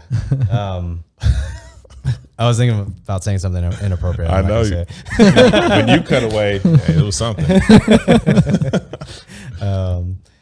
Yeah, I think I'm grateful for having English or being to have the Californian accent per se or whatever, to speak English so well. Now it's interesting for you to hear that you're saying when you use big words, other people don't like it. They don't like to feel dumb. Because I ask why, I don't know, if there's a bad experience, I have like interview questions. And if I can't talk to them, I have someone else. I figure out a way to get my information. As I want to know why it was not a good experience. Right? Okay, yeah. Huh. Like, this is why I said earlier, a lot of my responses are pre-recorded. I feel like I don't have enough. I feel like my vocabulary isn't big enough. It's actually a fearful thing for me to do this podcast. Actually, I think about it often. I think about, man, my vocabulary is. I wish it was bigger for this type of thing. But you have people contributing content. Yeah, but I guess maybe I'm being harsh on myself for being. I want to produce a very good. Clearly, excellence is your goal. I mean, yeah, exactly. He's like, I just started production. I know. For this is CNN. This is better than half the interviews I've seen on the news. Like, that's true. Yeah. Do you think about how your English has impacted your life and your accent or your? Not at all. I mean, I can even consider myself more American than anything. I'm fourth generation Filipino American on my dad's side. It's different a little bit when thinking about culture, I guess. Like even thinking about like how I can relate to my own. It's a little harder to reconnect because it's I feel some type of detachment from it. Just because I grew up out here a lot, right? You know, like my whole life, not a lot, but my whole life. You're saying detached from the Filipino culture? Not 100%. I mean, I still love it. I love my culture. I do. It's just like sometimes when I'm talking to other people, they might like, oh, he's not right. Oh, that's interesting to get the same thing. Your perspective on that because I'm first actual. What do you call that? The first generation in America. So my mom immigrated here. And then I feel like I don't know enough about Vietnamese culture, in my opinion. I want to know more. And so I feel like I'm getting disconnected. So it's interesting. You're fourth generation, you're saying. So is that potentially from like the 1940s is when your great grandparents came to America? My great grandfather was in the Navy, and then my grandpa was in the Navy, and then my dad was in the Air Force, and then me, I didn't do any of it. Yeah, but I don't know. I mean, that's how it was, I guess. I mean, my relationship or why I feel that way, I never really think about it too much. I mean, still around a whole bunch. I mean, like on my mom's side, I'm second gen. My mom's first, and then I'm second. Yeah, so for me, like I still can relate a lot to my roots and stuff with being Filipino. A lot. I mean, for me, I think most of the words are food words. That's all it is. Pancit. Yeah. Like what I know how to eat. Sinigang. Yeah.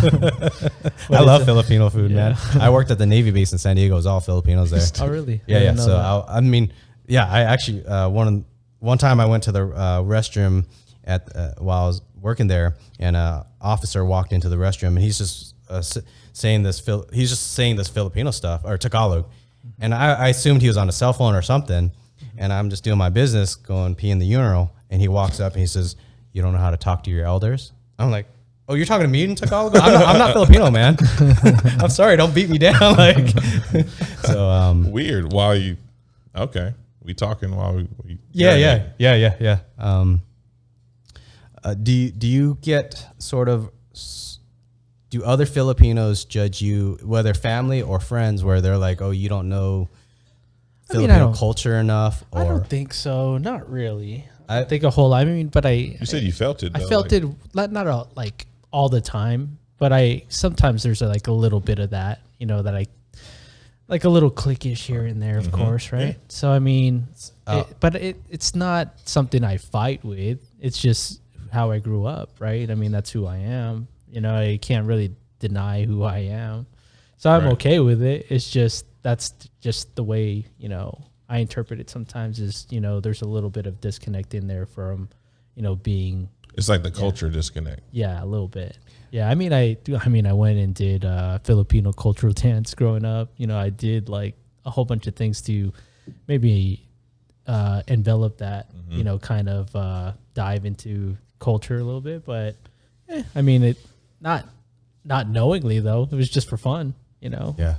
My probably worst story for Vietnamese racism, Vietnamese on Vietnamese, is I went to a Vietnamese birthday party, or my Vietnamese friend had a birthday party. I went to it, and I'm hanging out talking, and one of the, I guess, Fabi Vietnamese friends, a friend of a friend, she's like, "Your English so good."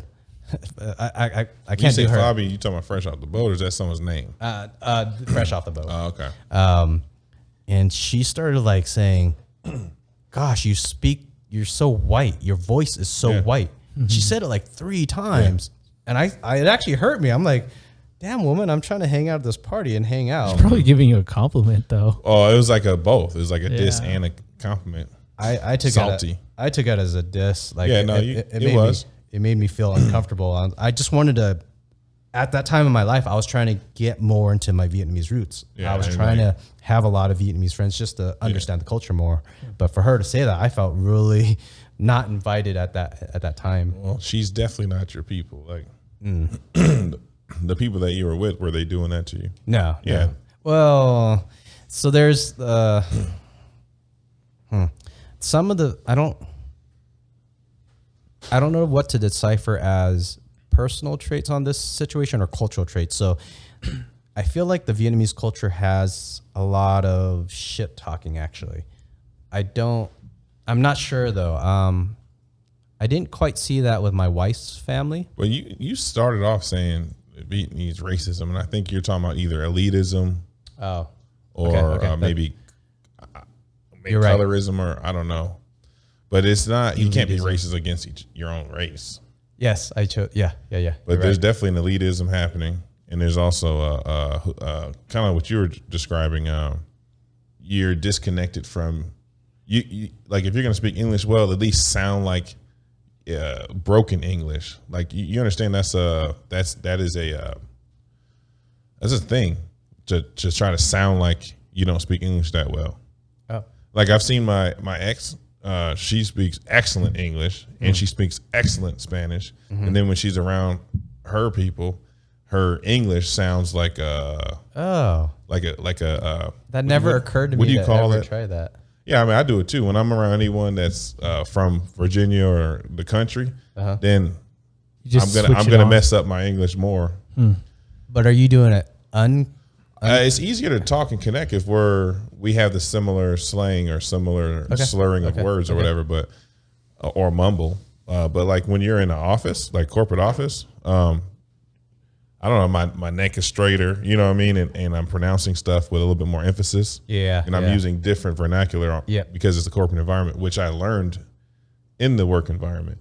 But I remember taking it home and getting like, there was that separation when all your friends start growing up and now you sounding all white. Well, I called it corporate. I was like, that's the corporate voice. You got to have the corporate voice to actually progress in a job.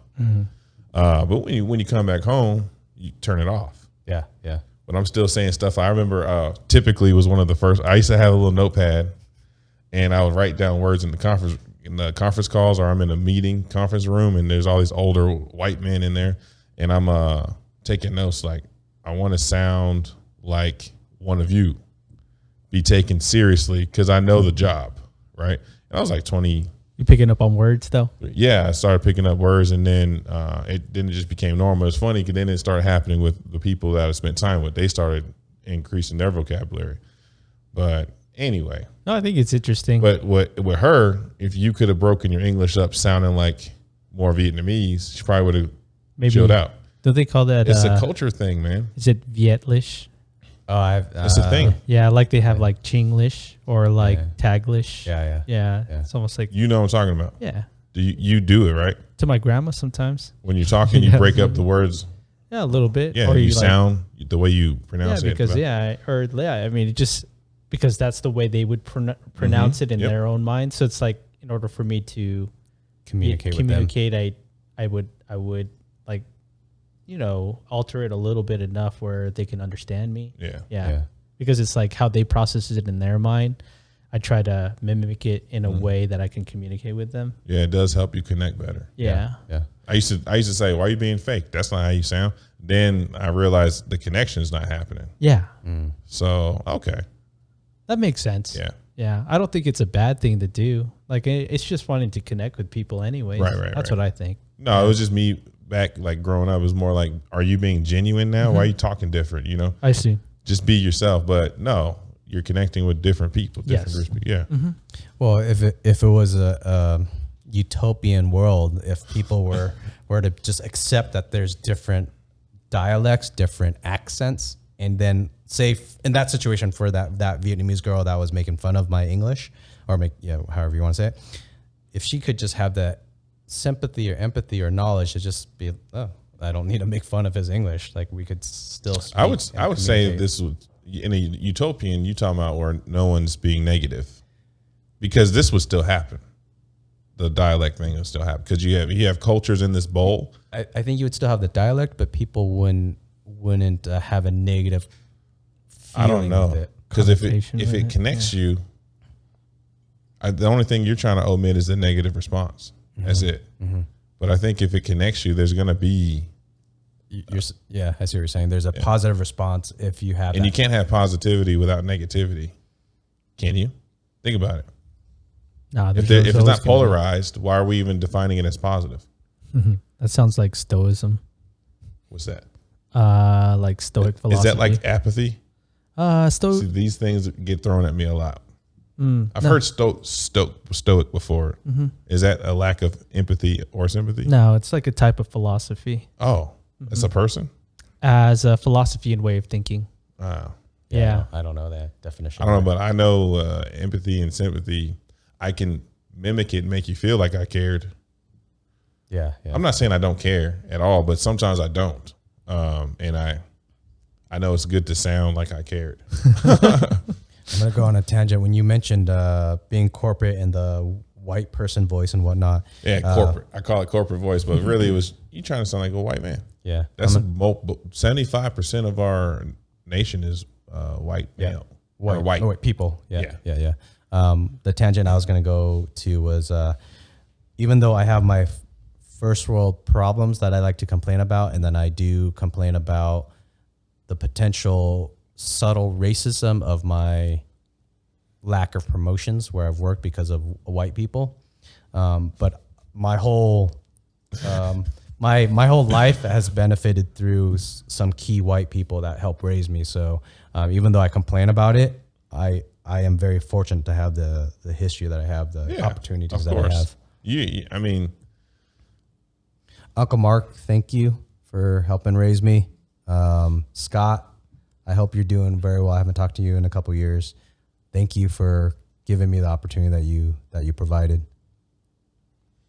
Yeah, I mean, we figure it all out. Like we bump it into. Well, I've had a white friend say that he felt rejected by minority groups because he was white.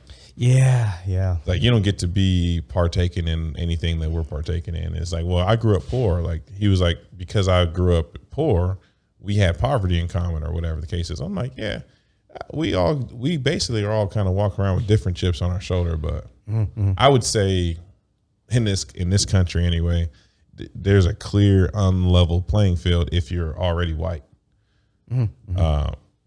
Do I use that as an excuse? No, I told you how I did it. Like made my own resume up and went forward, and now I doing how I'm doing it. I think you found your way. Slowly things are changing though. Do you think I believe I've it's thought never about going this to a go lot. away? It's never going to be. No. Which is fine. The good thing is we're moving forward. We should still stride to bridge the gaps, but it will never be fully. It never will be anywhere. Like you said, the good and the bad. It's okay, but strive. Don't stop. Yeah. And the strive thing also is on. I feel like at a very personal level. So say if I complain about some situation where some white person held me down, he was a manager and didn't give me a promotion, gave some other white guy a promotion. As I'm telling that story, if I have any white friend nearby, I need to also let them know that it's not directed at my friend. I need to say that was that specific white person. It's not all white people. Unfortunately, there's probably the racism thing in America is affects so many millions of people, but we have to still do right to the people around us and make sure that they know and whatnot. I think it's a human thing though. I think because it's all around the world, we all do the same thing. We're just not that impressive at humans. In my opinion. Yeah. I mean, we at some level the culture is different, but there's still a similar BS going on. Yeah, that's true. Everywhere, anywhere in the world. So I mean, you could take it maybe. I'm an eighth Chinese, so I think maybe I'm allowed to make fun of Chinese people, but that's a disclaimer. Don't hate me, Chinese people. Where was I going with that? The Chinese culture that's where they're, you see it kind of online. I see it mostly online, where China #1 type of thing, and they're very prideful in their nation. So then when you get like a white person, have you seen like I've seen on YouTube, I don't know where else I would see it, but white people will go live there and then they get jobs that could be to portray a certain image of white people in China. So for example, in China, they might produce a movie and they want the white person to play as the lower on the totem pole in a corporate environment in China. So all these, Bruce Lee kind of did that. Yeah. He took Chuck Norris and then he beat him down in the movie. Yeah, but Is that Enter the Dragon? No. Game of Death or I forget. Good movie though. Yeah. So in China though, they just cast white people. So that's their there's a term for it, casting, whatever. So they just cast white people for those roles only, and it's kind of putting down white people in China. Well, hang on, because over here Hollywood dominates white or the protagonist or the. Mm-hmm. So mm-hmm. I mean, you're either saying that because in Hollywood it's mostly white people winning or whatever it mm-hmm. is, mm-hmm. and then you bring in a minority and they are lesser role, less importance, or they're about to be defeated one way or another. You have to admit that. That's what that is also. Oh yeah, no. I think we want to see. I think what we want is to be represented on screen. Period. I agree. No, yeah. I think when you said earlier, I was going on a tangent. Somehow you said something about in any culture has that. So then I thought about, and China has that. Hollywood has it. Man. Everywhere has it. We people just do a bad job. Going back to what you're saying, we are just we do it. Yeah, people kind of suck. Yeah, so at least for me, I start to curate like my own little friends groups, and I try to see, do we blend well? Oh, okay, no. Oh, I didn't like this guy is what one friend will say. I was like, all right, well, yeah, water. I was trying to get back with my old high school buddies, and I didn't realize how many of them actually didn't really care for each other. The only reason why we were hanging out in high school is because we kind of had to, mm-hmm. It was easy. But now that we don't have to, they're like, hey, listen, is this guy going to be there? Yes. Is that guy also? All right, maybe not. Oh, there's like some catty stuff going on. Yeah. So then I try to do one-on-ones, and I don't know. I'm starting to see like maybe we weren't as tight as I thought we were. Mm-hmm. You know what I mean? But my one INFP friend, we all right. Yeah. But he was the one giving me feedback. Then I started asking others, and everyone had some feedback about every other person. I was like, oh, okay. I thought we was trying to get everyone back together. Everybody just grows differently, right? True. Yeah, was the root of those issues like racial, or do you think just it's personality? Yeah, but I mean, I guess it's our job as adults, I guess, or developing people, is just to recognize who your people are and spend time with them. Yeah. Because some people are naturally going to gravitate most people, and some people are going to need to curate their own little circles. Yeah. I'm one of those. But a lot of people want me around, but I'm not contributing. You just want to see me or talk or make jokes or something. I don't know. For me, I think of my circle as I try to pick people that I spend so much effort in trying to have a beneficial bubble around me, meaning I help more than I take. Mm-hmm. And all my friends that I choose, I hope that I look for those personality traits. Maybe leave it better than you found it or whatever. Yeah. I don't know how many people ever think about that. I think probably most people, they should probably just hang out with somebody. Hey, you like to drink ale like I do, or then that's their friend. Hey, you like to watch hockey? Okay, that's my friend. Maybe that's the majority of most people, that they just don't think that far ahead. I would say like 80%. Yeah. That's kind of why I like the Myers-Briggs thing, because it's like just trying to understand people. It'll never pinpoint anyone. You still have to deal with people and get to know yourself and others. But the majority of people are SJ. So like, you know, you are both, we're all intuitive, all three of us. Mm-hmm. Most people are sensors. 80% are sensors. Black, white isn't. There's this gray area. Why are you talking about philosophy? Snooze fest, moving on. There's not much thought there. Just go do something, have fun, go home. Yeah. That's most people. And then there's us, and we're the ones making the conversation weird or whatever. Yeah. No, I remember my whole It's true though. my whole teenage years, everyone was like, "Why do you always got to get so like? Why do you got to ask questions so deeply? Why do you go so deep? Just accept it for what it is." That's my dad, man. He's definitely a sensor. Yeah. But I don't know. We still need each other though.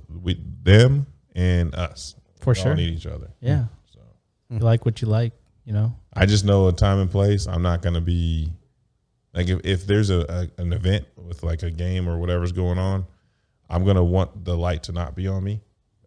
This type of conversation can happen in the corner while everyone else is doing what they do. And I'd still love it. We're sitting out here. Yeah. We're Chilling. still doing it. Yeah. Yeah. Yeah. And everyone's up in What's here that? mixing it up. Yeah. What do you mean by, or what No, was it? I'm just saying like you can have the conversation even without the spotlight. Nothing course. like that. And I mean, if you feel like, for me, I like development. I like self-growth. I like growth even within a group if we can. That's always been, I kind of like, even where I see myself now. You know, like getting to a stage in life right now, for me, I feel like we've learned a lot in our past right now. Now it's the application process. We as humans, we as in me, I guess, Okay, or personal we as journey. we and this table even. And in the application process in itself, I thought about it in myself. I eventually want to have like a mastermind group. Mastermind group as in like, yes, you have a network, but you have a selected few where you're like, I know it's not, I mean, you can't disregard anybody. You just can't. You never know. You have your A team, B team, C team, D team. Some people in those D teams, man, they're going to be A teams. You just don't know. Yeah, you don't know what kind of What's cards the are going to be. objective of a mastermind group? For me, like, I think I like collective thinking. Like, for me, I like to be around other people who also like that self-growth, self-awareness a little bit, you know. I mean, that's for me. And I feel like more progressive in the self and in the sense of growth.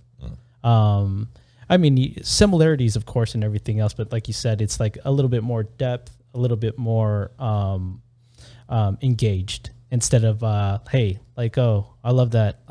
You know, what's that? I mean, like you were talking about, like in the past, you're like, you're not a sports dude, you know, a sports guy per se. I mean, I don't mind watching him every once in a while, but I can't put some other dude's name on the back of my, you know, I can't wear that, you know, I just can't. I don't know. Yeah. That's funny. Yeah. But I don't know if this helps add to you, to what you're saying. I'll try to make the story kind of shorter. Someone recently asked me, what would I be most happy with, money or with friends or what? And as I sat there thinking, I think the happiest moment I could imagine myself is being surrounded by accomplished friends. And it doesn't have to be accomplishments by like they cured cancer or they have some corporation and a bunch of money. Just achieved some pretty awesome goals, and that we could sit around a campfire, just chill out and talk about these stories and have fun, have laughter, and have a certain respect for each other. And I think that would be the most amazing. Yeah, money helps though. Oh, totally.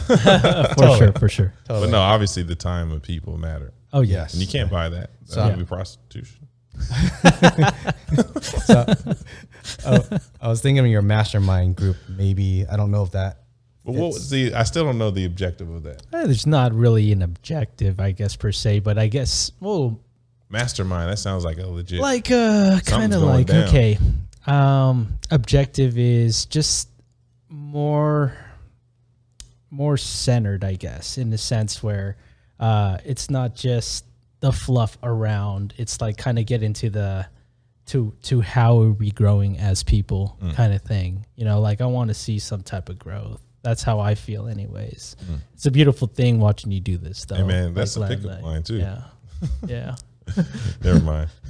I know you're being serious, but like, let's have a mastermind group, just you and me. We're gonna see some growth tonight. You put that on your Bumble thing right there. Oh, the bio. Yeah. I haven't even downloaded the app. I just was learning about it for like an hour and did not download the app. I was like, I don't think I want this. This is a lot. It takes a lot of energy, though. I mean, you could say it takes pressure. You just got to flip how you want to perceive it, I guess. I mean, just recently, I'll be honest, like I had, I just got in a relationship. I think I told you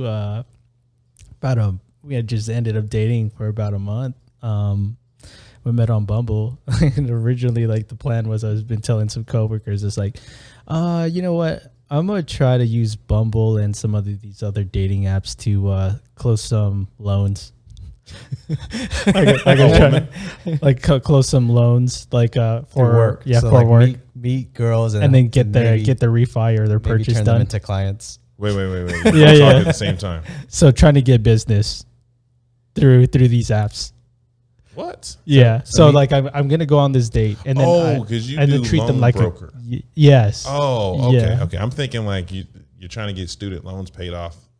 No. On a date. Okay. Yeah. So I'm trying to get them a house or refi the house. That's back to what I was saying. See, it's insidious. So you are a salesman. So what happened was like I met this girl, right? And I was like dating maybe a couple of them already on there, and I don't know. I was telling Lem earlier, like I went on a date with this one girl, and like I asked her FICO score on her first date. She's like, "You gonna ask me my credit score on the first date?" I was like, "If you show me, I'll show you." She got 800 score though. Yeah. I said 800. Dang, I got you. You didn't want to show yours. I was like, yeah, I did. Yeah, got her beat. But anyways, like I had to drop all of that afterwards after getting in a relationship, and I was like, oh, you know what? You know how much money I lost after losing these deals here? That's like 10 grand. I was like, I'm just kidding, I'm just playing around though. Telling my girlfriend, hey, I just messed out on 10 grand. No, but it's been an interesting. Like I guess it's like a different dynamic that you have to think about. I guess if you're a different approach, I think you know what I mean when you get on those apps, it's I mean, you make light of it. Like I had a good time just meeting them. It's just being open, I don't know, you're just trying to learn. You're just trying to experience something else with somebody else, I think one thing I haven't been in a relationship in a while, but it's like companionship though. It's definitely something I had missed for a long time. And like getting back into the scene and doing that and, just talking to people over time. It's nice to learn about yourself and learn about opening up and being genuine and seeing if you can create that conversation with somebody. Yeah. I think it's important to get to know yourself. If you want to be in a relationship, you're literally taking time from their life. Mm-hmm. You should kind of have something going on, like have yourself together. Don't mess around with someone else's life. That's true. For sure. Because it takes a lot of energy. Man, people be having their expectations. Oh yeah, for sure. So, and they didn't want to be upfront about it. That's true. So I guess that's kind of the, that's why like it is hard because you invest a lot of yourself into these conversations sometimes, like a lot of yourself into these conversations, and it takes a lot of time and energy. Yeah. But at the same time, like, what's your angle? Yeah. What's your angle? That's true. Yeah, that's true. Yeah. I don't know, but I don't know. You can make light of it. You know what I mean? Just to have a different perspective about it, and then your approach is different. Mm-hmm. Yeah, the angle's different, and then you're just like, you know what I mean? And you're just going to try to meet somebody, say hi. Right. Yeah. I don't know. I think on those apps, isn't it better just for the guy? Because, wait, is Bumble the one where the guy has to click like on her, then she has to click like, and she initiates the conversation. As a guy, do you have to click like on her, or do you just sit there and wait? No, you have to like her too. Oh, so on those apps, like for a guy, wouldn't it be better just to click like, and then if you get someone that you don't find attractive, then you just don't reply. And then does it have an API for IFTTT? IFNP? No, you don't know what IFTTT is? No. If then that. Oh, yeah. Okay, yeah. So yeah, if you I've can used that. automate apps, basically. Interesting. I don't know. That'd be So interesting. what he's if saying, can do basically, he can, if there's API, you could just. Oh yeah, I know what you mean. He could literally schedule how to do. Okay, new people, anyone if new, then like. Yeah. It's doing all the work for you. Yeah. You can code it. You mean in a Yeah. sense? Yeah. I don't know if they've had that. I mean, that'd be pretty crazy. You just said it. I think you're capped out at so many likes that you can do. Well, you yeah. gotta pay money to like. No. I think Bumble will allow you to click like on like I don't know, like 75 girls a day or something. Okay, so then you add a math problem in there. Yeah. See, look at this guy, problem solving. Man. If new, then You should become a programmer, man. no. I do not want to do that for work. It's fun. It's fun to just think without having to do it for a job. Yeah. I get that a lot though. One of my friends, they work over you. I don't know if you know. Do you know Chris Caldwell? He's a software developer at the Venetian, I think. So him and his friends, I was over there for Super Bowl. They try to get me to do coding. No. Too hard, or just not your thing. Yeah, I like thinking critically, but I don't want to do that for work. Yeah. So totally random thought. Yesterday. The recent funeral that I went to for an uncle got a lot of family here in town, and a lot of the cousins and aunts were able to talk, and we talked about some very old stories. And I started reflecting on key people in my life when I'm thinking back on who kind of treated me well or did things that allowed me to mentally grow. And shout out to Aunt Elvia. Thank you for treating me with all the care that you did when growing up. I messaged her. We haven't talked in, 20 years. The family all the drama with the family, divorces and separations, the way that the family all argues. So I was, certain things during this funeral and all the cousins and aunts and uncles talking, it made me think and remember she was a key figure in showing me love growing up. So I think without her, I mean, I kind of can't imagine how much of a hard ass I would be, how much of a jerk I could have turned out to be, I think. So just random thought. I just wanted to call out Aunt Elvia, say thank you for that. But I don't know if that makes you guys think of any stories that you've been through. It was only, I think oddly, I mean, it takes so many years to grow as a person and mature to be able to think back and remember those key elements of what created you, what affected you so heavily. Silence. Hey, you just dropped a bomb. I know. That's Boom. Have you ever gone back and just reached out to a family member just out of the blue and say thank you for this and that? Yeah, all the time. All the time. Yeah. I guess I'm terrible. 20 years. My excuse on that is I felt the journey that I went through being raised. No, I think about it all the time. I don't do it all the time. So yeah, I suppose I can, but I have done it. Reached out, but no, I was just thinking last time was like too long ago. But each person you've at least once already. Yeah. But it's like keep doing it. I don't know. No. Just Aunt Elvia, I haven't had a heart-to-heart talk since that. So, okay. I think for my journey, growing up in an all-white town, nearly all-white town, having an identity issue for being an Asian person, looking in the mirror and not seeing a white person, but having the voice of a white person, and then. It was almost till 24 years old where I felt that I kind of was able to get over that mental roadblock or whatever. So then some of the things with being able to reflect on family came much later, unfortunately, for me. I don't know if something comes true that someone was trying to teach me, I validate them. Hey man, you was right. I didn't listen.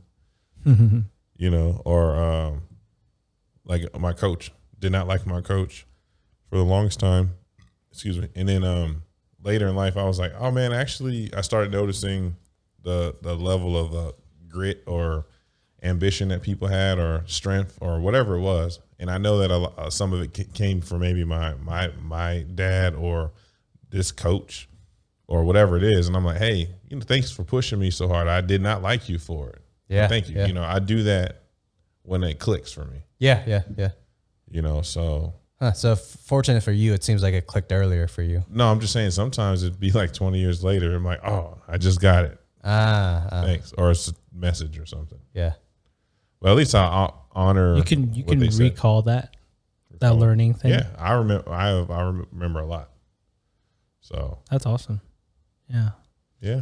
What sucks is when I thought that we had a memory together, and then I go to recalling, you don't remember. I'm like, oh, I'm alone in this memory. No, but like to be able to learn. Oh yeah. It's actually we're always learning and applying. Like you said, everything I learned now, apply it.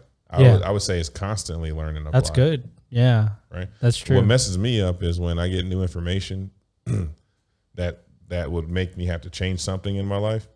Literally becomes an entire everything about what I thought I knew. My whole reality has to be checked against this fact and this new information. It's a long process. Wow. Before I change. So I think some would just say you're stubborn, but really I'm processing that before I change.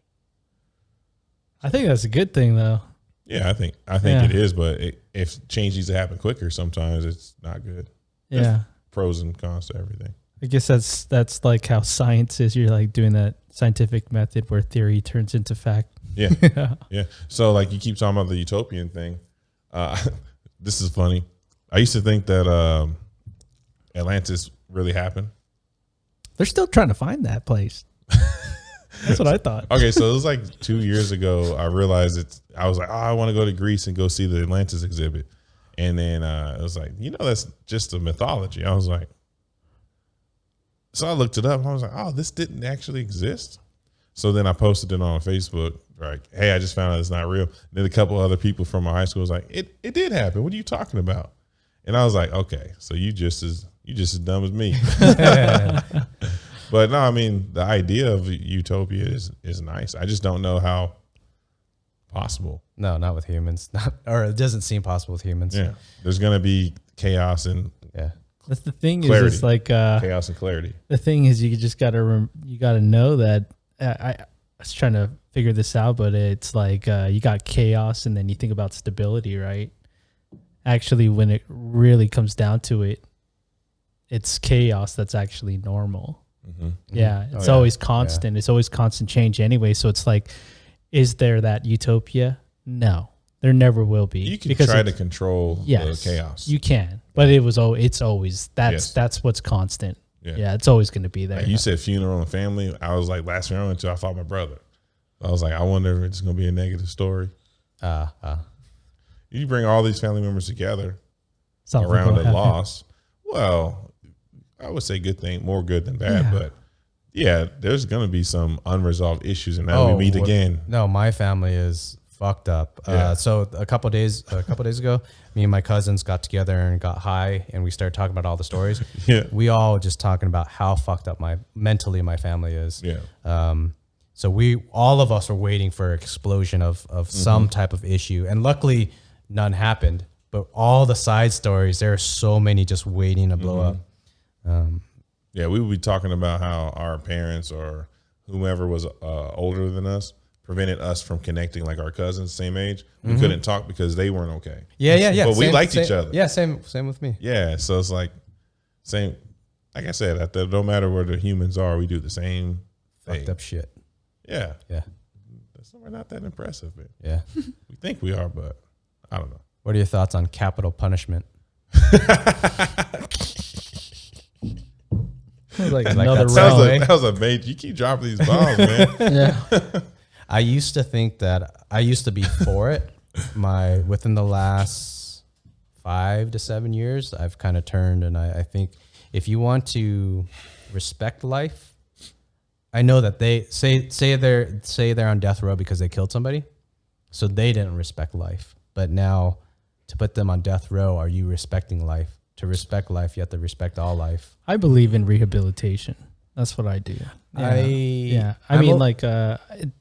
believe we don't get enough of that here, where people are incarcerated without rehabilitation. Yeah, and I can't believe in for me, it's hard to believe in that somebody cannot change. I know some people can't, mental illness, some other things. but there's other ways where other people can, and it's just not the chance is not given to them. And for me, I think that there needs to be more rehabilitation here. And yeah. I mean, how does anyone receive capital punishment, right? Isn't there a jury involved or no? Yeah, but I mean, so all these people all said this person deserves to die. Yeah, but it wasn't just one person. Agreed, but we have laws in place that push an agenda that make us not value life, because the government says we have laws that we can kill somebody. This is the best way I can come up with this, because yes, killing someone is a big deal. What was it? 350 something million Americans. Yeah. I just want to focus on this country right now. How do you control 354 million people? Everything we've been talking about, the hustle and bustle, 9 to 5, not having enough money, all of that keeps us from running our own stuff. I think a lot of it's divide and conquer. Yeah, like we're how do you control people? How do you govern them? Because we definitely need to be governed, because we not all right. Like we do some messed up stuff if we can. So like I say, I don't know that I'm in favor of justice, or at least the idea of it. Like you can feel like you had justice without actually having, like, eye for an eye can be justice, or we can have eye for a rehabilitation program. Either way, that's culture bound though. So if you want a rehabilitative, forgiving type culture, that's a culture shift. I just don't think that's in our. Oh no, I don't creed. I don't think America will adopt it anytime soon. Well, think about it though. How do you even become a forefront of the world without that? Someone has to be that cruel to stay in. Like, what was it back in the day? War, right? Let's say you're fighting with your hands, and then bow and arrows and rocks, and then the gunpowder, right? The first person with guns. Now, we got nukes now. So I'm a nuke you. No, I'm a nuke you. Well, what, 2 nukes go off? I think the planet's kind of ruined. So then what do you do now? What are ways that we can control your, I don't know. We're at this weird place where nuking is like the trump card that everyone has. Yeah. How do you keep peace? How do you maintain control, power? It has to happen. I just think the capital punishment question falls under that. And we're a major country. It's in our culture. How do I feel about it personally? I'm aware that I'm American, so I would have to unroot that from me to answer that question, but I don't know. I'm in favor of changing old, because there's so many old laws that people are dying that they shouldn't be dying.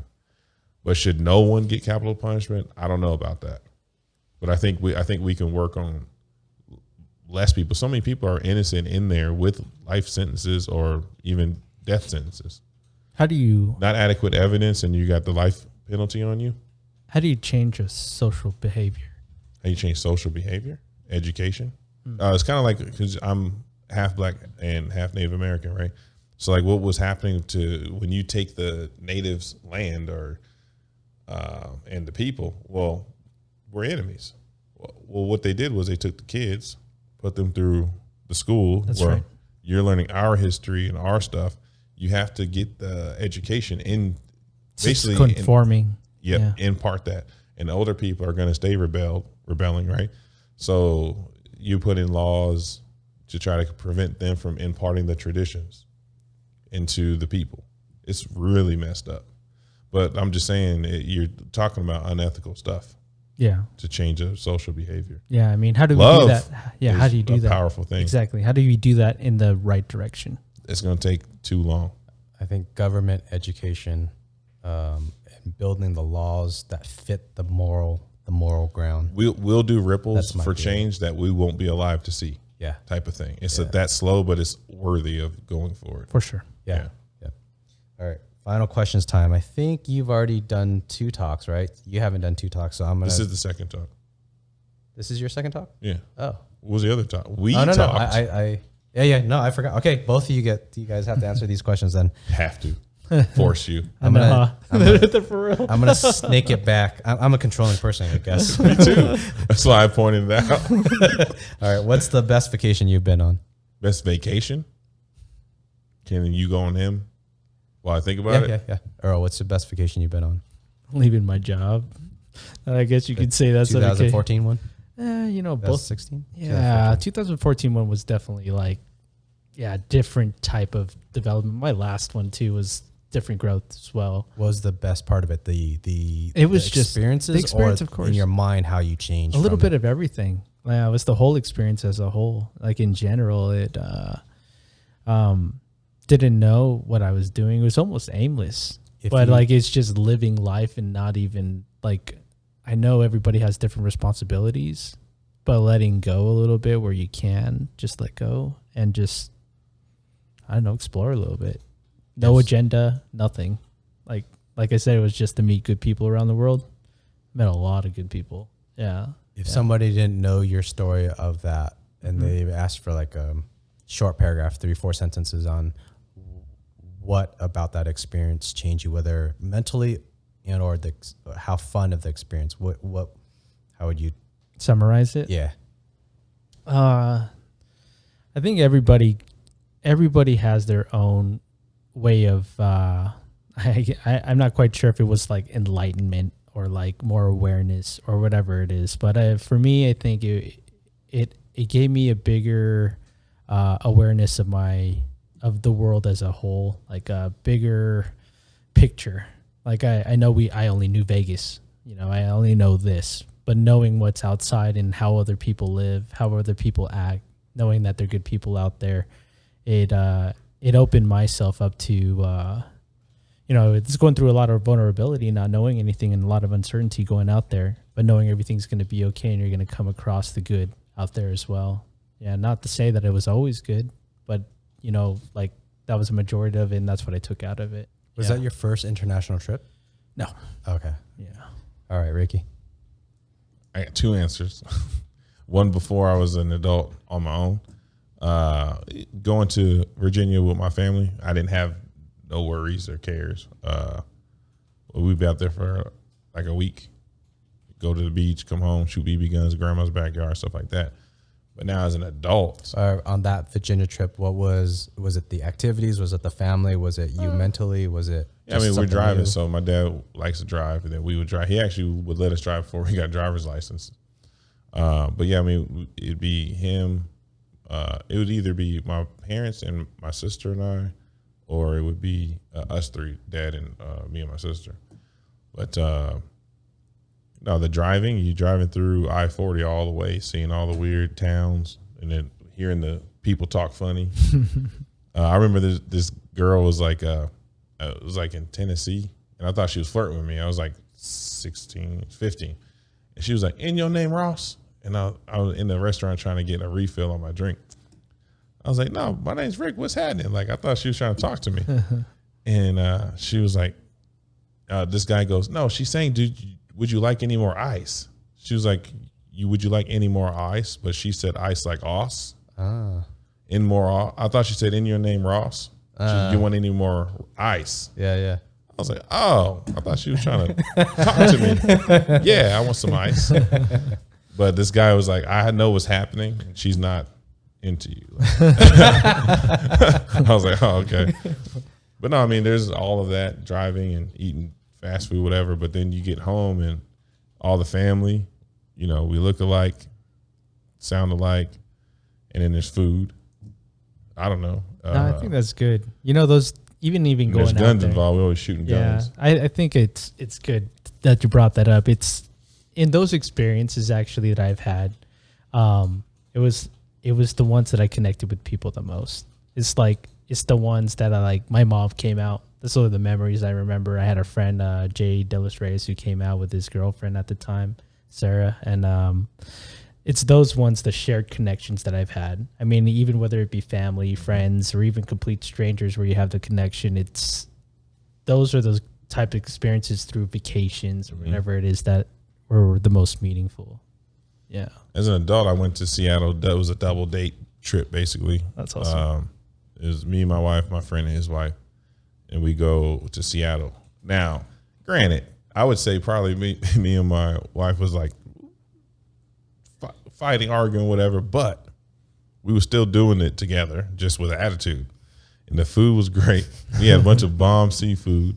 We didn't have to go home. The dog was cared for. Our daughter was cared for. I'm out and free to drink, free to do whatever. I think we would Uber around. I think, yeah, we didn't have a rental car, so I didn't even have to worry about driving, stuff like that.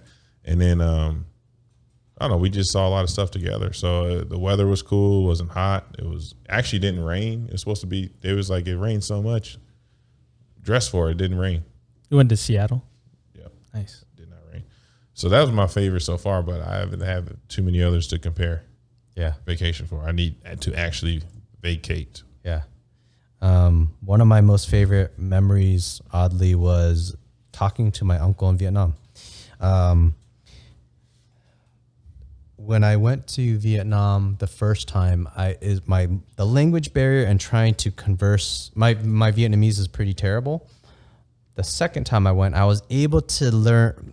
I try to, like, if I want to say the word fork, and I'm just using an example. I don't know the word fork, so I'll say something like food, a sharp thing you hold in your hand that you poke your food, and then they may know the word fork. So in essence, that's my whole way of talking to people. So I might ask about government. I may ask about how they feel about Americans, how Vietnamese feel about Americans. And I was able to talk to my uncle that way. And that, to me, something that transcends culture, generations, and whatnot, I felt that to me was special. It also sounded like he accepted you as you were. You could ask all those deep questions. And he stayed. I do reflect a little bit back, and I wonder how. I think he was being very polite on his answers. Like he didn't want to like offend me, or he didn't want to say something that was political too. So I do reflect back and think about that. But for the most part, I still enjoyed it. I'm going to try to keep that memory as that. That's good. Hey, you ever wonder how many people think you talk too much, and they avoid talking to you in the office? Yeah. I mean, in office or in life. Well, yeah, I guess in life, Yeah. It's like trying to keep it short, and then people are like, no, we can keep talking. Okay. Well, because I can keep going. What inspires you? Opportunity. To basically learning, opportunity. Anything that I can, like, for example, I'm going to go rent a boat with my sister. She's like, someone has to learn how to drive the boat. I was like, I'll do it. I like learning. Does that inspire me? No, but I guess new opportunities are something that could change my life that I didn't know. That could be food, people, or an event. But yeah, if I can have something to impact me, I'm inspired to do it. Yeah, it inspires you to keep going. Yeah. I would say my daughter. I know it's pretty common, but like I've actually grown to rise to different occasions because I knew if I didn't, it would affect my daughter. Where do you think that drive comes from? Do you remember your parents treating you a certain way, and then you're trying to? I would say not having certain levels of protection growing up makes me want to give it to my daughter. Like, for example, like stand up for yourself, right? That's pretty simple. But a lot of times, especially like in work or whatever it is, I might not.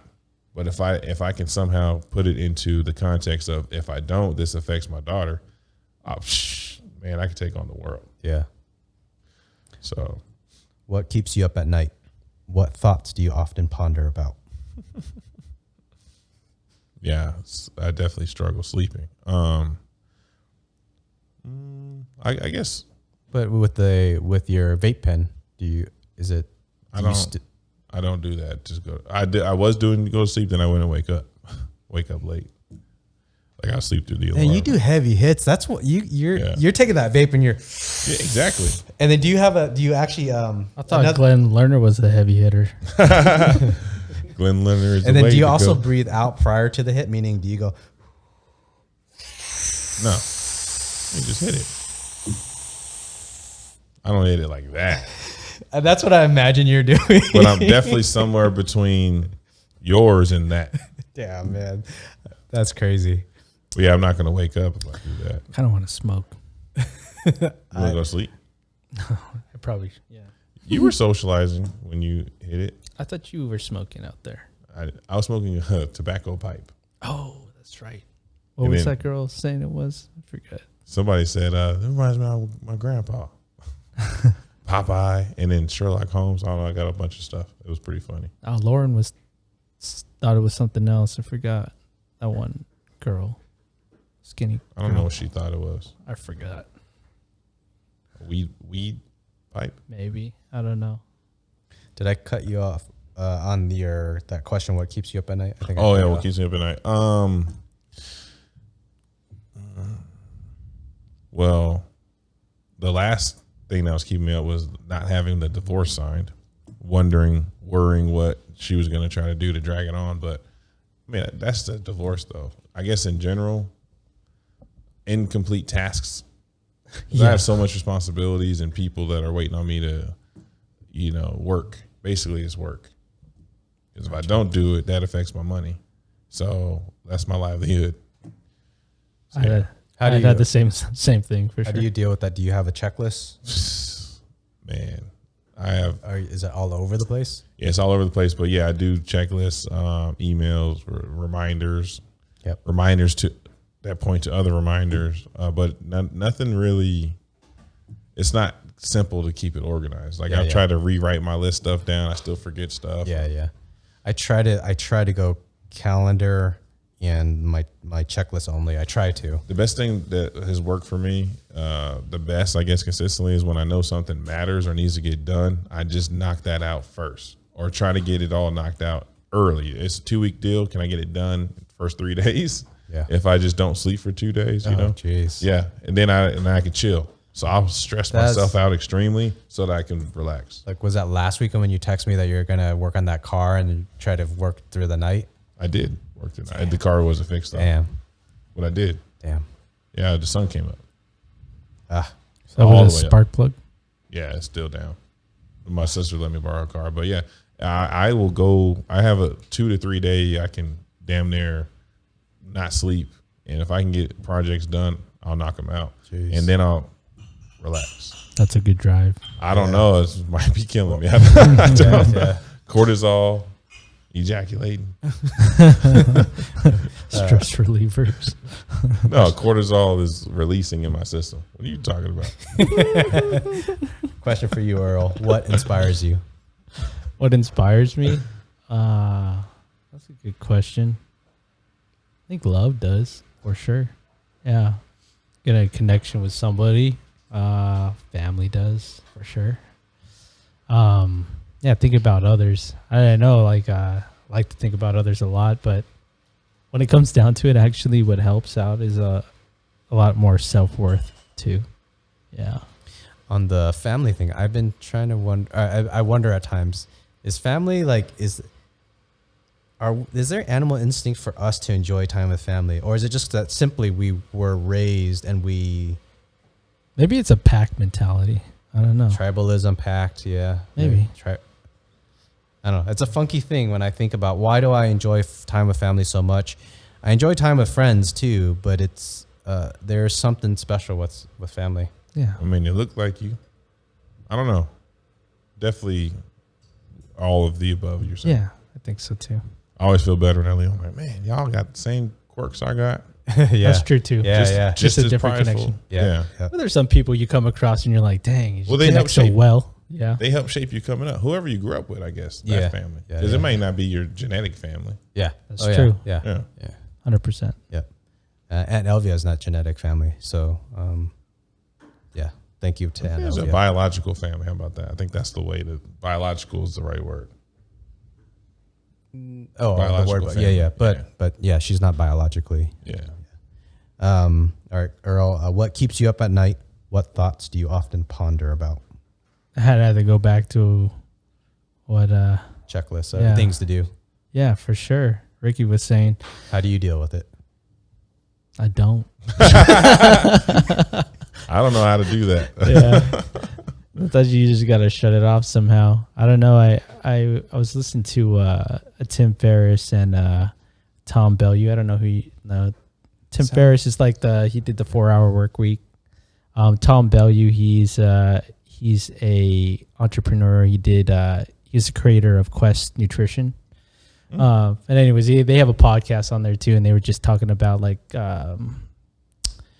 habits that people have for, a bunch of entrepreneurs who are like billionaires, millionaires, whoever it is. It's a book called like Tribe of Mentors or Tools for Titan that Tim Ferriss had made. Anyways, they were talking about like how these people are able to cope with, I guess, what keeps them up at night sometimes or whatever it is, or what is a stress reliever for them, or what helps them find their center sometimes, or release or find an outlet.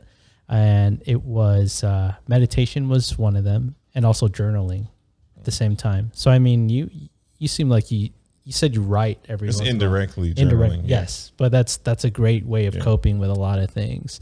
I still have not found that in myself to do. Working on it a little bit here and there, but it does help. I know for me, it's like a getaway out is getting into nature for myself. Yeah, it helps me because it takes me away from my concrete jungle here, whatever in my mindset here, and just makes me realize that there's something greater than myself and my own mind. You're going to join me and Ricky in our camping trip? Oh, for sure. Yeah. I snore, man. Yeah. I snore. Oh, shit. Yeah. Gotta keep you some multiple distance from me. tents. I'm a sensitive sleeper, man. I snore, but I'm a sensitive sleeper. I'll sleep through some stuff. All right, next question. Ricky, I guess you first. Around what age did you see yourself the most mature? What personality changes were there? What were the factors that caused those changes?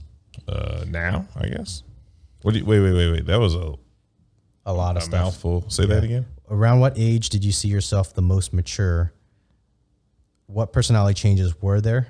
What were the factors that caused those changes? Okay. I would say where I'm at now started 2018. So what had happened was that contract that I was telling you about ended abruptly due to kind of like interfamilial politics. So like who I had to deal with, the contract, the 6-figure contract was the family owned business that I was working with. The son, younger than me, was like, I don't understand why we're paying you so much. I'm like, it has nothing to do with you. Like, so he wanted to cut the contract. The first 2 years of the first 2 years were on paper. That I had a relationship with these people. I stuck around for a third year without a contract because of relationship. Anyways, the son was jealous or whatever and wanted to cut the contract. They were going through some hardships themselves and was like, we're cutting you. I was like, I don't think you understand. I'm actually saving you money, even though you're paying me money. Anyways. When they go out to another company, it's going to be way more expensive. What hurt the most was I know I did the right thing. I did it more than what I said I was going to do. And then this guy had the ability to affect my entire family. As soon as I got cut off, so I said, no, you're not cutting me off. You're going to give me a 90-day exit. We're going to keep this pay for 90 days and then I'll leave. Well, I guess during that time, I don't know if it was my oblivion towards people or what, but I just kind of felt like the coldness of anyone other than my own family. I kind of got more selfish and willing to speak up and be asserting in business, if you will. So what I noticed is definitely speaking up, being assertive, more demanding. And these are things I would never do. I would be like humbly waiting for my opportunity. Now it's like I'm going to try to make it happen, because if I don't, someone's going to take it. Someone else is going to take it, or I'm going to miss out. And so I guess I started becoming more bold. So this was 2018 when this started happening. And then this also kind of was the beginning of the divorce too, because the change was infecting my marriage. I was like, hey, I need you to work because I'm about to lose income. So anyways, I started getting a job. I was like, you need a job. And I started being more vocal about what I need. And I wasn't getting a lot of what I needed. And so, yeah, it was a legit problem. But I had not been this demanding prior to. But now that I went off, left my job at Cosmo and was doing my own thing, now it's real. Like that was a major change. So instead of being a sitting duck for someone else to affect my livelihood, I'm out trying to. That's why I have 2 jobs. Diversified experiences. No. Diversifying my income so that if I lose a job, because you can get fired too. Yep. I just got laid off because of the pandemic. Yeah. All my savings I lived off of. And I saw that number going down. I was like, oh. Yeah. And anyway, then they brought me back at 50% pay, and I'm still at 80% pay. But the pandemic affected the company I worked for. It was a trade show industry. Yeah. So I guess being more bold, taking matters into my hands, trying to control my destiny as much as possible by taking more responsibility, which is what's keeping me up at night, but then I take it head on. So I've been giving them all. This is why I started working out, because I felt like the pressure literally of carrying a family, and I was wanting to push back. So literally started doing push-ups and like all of my stress and anger, I started working out, and I felt like I needed to be physically strong to keep moving forward, man. Yeah. So I don't know, like all this calm peacefulness is pretty cool. It's just not my reality. Mm-hmm. Like No, just good. packing up and leaving. That's dope. I don't know. No, I mean, I think that's a good thing. But that started in 2018, and it's still carrying it now. That mentality is like, hey, I see myself and I got my back for the first time. Yeah. And that's what I'm walking in now. That's awesome. I'm helping me out and protecting my daughter. Yeah. It's a great explanation of what you went through, and great detail on how the change of it. Yeah, I was like, doing the right thing should get me what I want. No, it doesn't always. Yeah. That was a lesson that clicked for me. Yeah. How about you, Earl? What do you want me to rephrase or say the question, or do you remember it? Yeah, go ahead. Around what age did you see yourself the most mature? What personality changes were there? What were the factors that caused those changes? I think we're touching base on that, and I think it reflects on something that you're going through right now. But yeah, I mean, it's continuous even till now. Like it's. I feel like for me, actually, 36 has been the longest year I've ever lived. That's what it feel like. I don't know why. It might have been pandemic and everything else. Like even 35 to 36, the last couple of years, anyways. It wasn't always easy. Like even when I quit my job the second time around, quit Cosmo, and I've actually been incomeless for 2.5 years. No income at all. Savings depleting, everything else. But it's something that was more self-imposed on myself. I didn't get fired or anything. I voluntarily left my job. It was finding my own self-worth afterwards. I think that's what it is, self-value and everything else, where I said, like what I was mentioning before, like in order for you to grow those around you, you actually have to grow yourself first.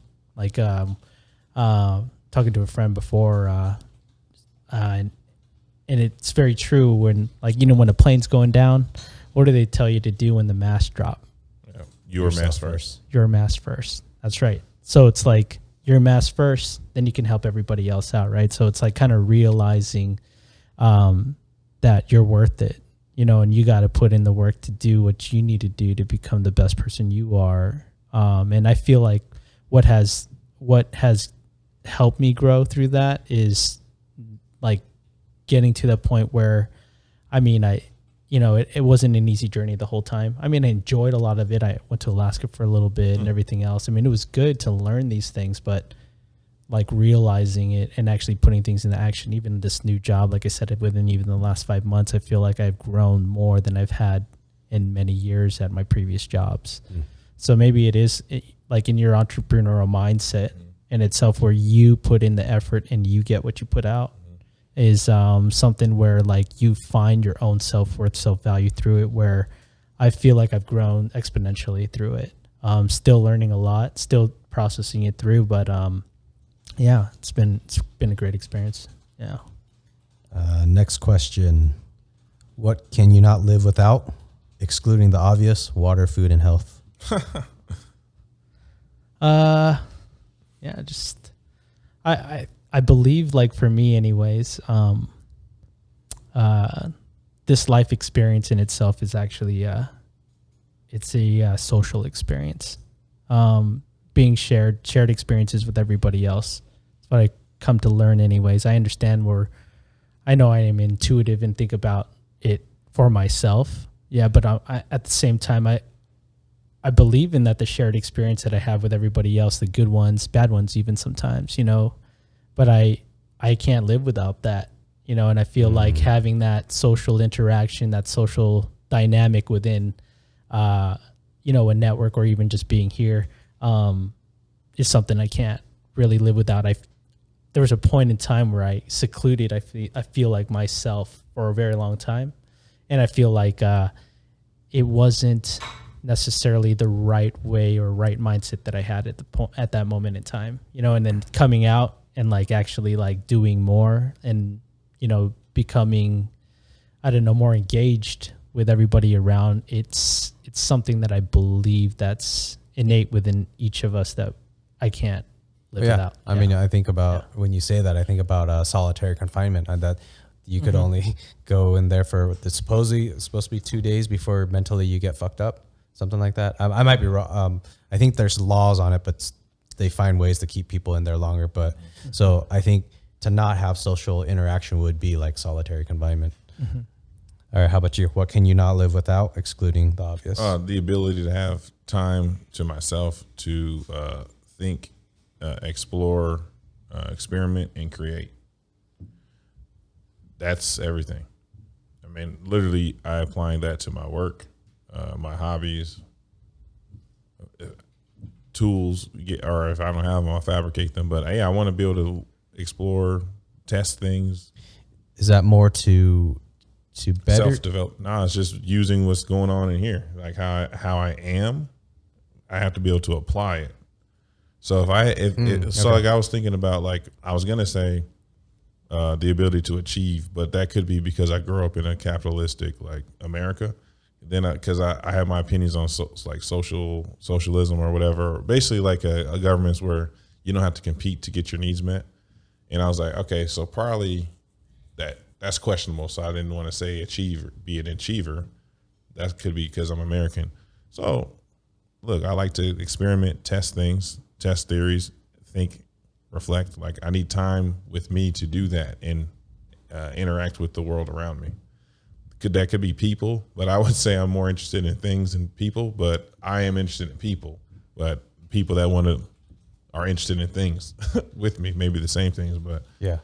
No, I like to tinker. Yeah. What is this made of? Yep. Can I fix it? Can I break it? I don't know. I would do that to a plant. Can I grow this plant? If I pull it out of the roots, I don't know. I need to be able to learn. Yeah. If you stop my ability to learn, I'm going to be a miserable person. I like that. Yeah. Nice. Okay, final question. If I told you to put $5,000 into cryptocurrency as an investment, what questions or thoughts come to mind? Where am I getting this 5,000 from? It's not going to be a loan. It's not going to be on the streets on the corner of Trop and Valley View. Trop and where? Valley View. What's over there? Never mind. I know, I'm joking. I know exactly what you're talking about. No, I don't. I'd have to have a house ownership first. I don't know. Paying rent feels like negligence to me. But yeah, I wouldn't put money. I don't have 5,000 put into it. Two, I just don't know enough to trust it. And I have a friend that just lost money yesterday or last week. It's one of those. Do you know what I'm talking about? There's like a dip in something. Oh yeah, no, it's been a massive dip for like the last few days. 5 days, 7 days. Yeah. It's been massive. So like he like went off. He's not messaging me back. I'm like worried about him. Yeah. So I don't know. I'm not that interested in it. The stock market. I've made money in it before. It took me 6 months, but I feel the same way about crypto is like kind of got this explosion of money coming. It seems like people are expecting, but I probably wouldn't take the risk without having At least a house. Yeah, that makes sense. Earl, you want me to re-say the question? Sure. If I told you to put $5,000 into cryptocurrency as an investment, what questions or thoughts come to mind?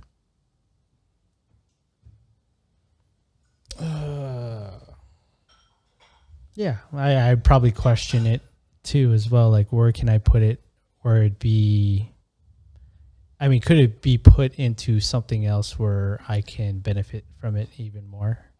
Not quite sure. Yeah. Like the payout. Like, what is the payout for the 5,000? That's basically what he's saying. Can I make more somewhere else? Yeah. Yep. Or even within self-growth, like, can I do that within, like, you know, my own job, marketing, something else, maybe go on a vacation even. I don't know, put it into something else, self-growth somewhere else.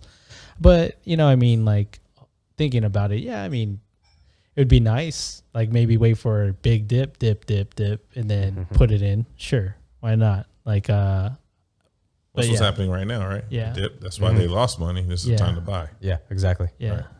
Yeah, that's what we remember. Do you happen to remember in 2017, 18 when it was dipping massively, 90% dip? Yeah. And then I was still buying? Do you happen to remember that? Everybody's like, what are you doing, Liem? Why are you buying? That's when you buy. It's on sale. Exactly. Yeah.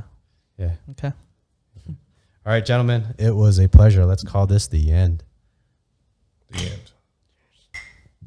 Oh, the three-way wasn't good enough?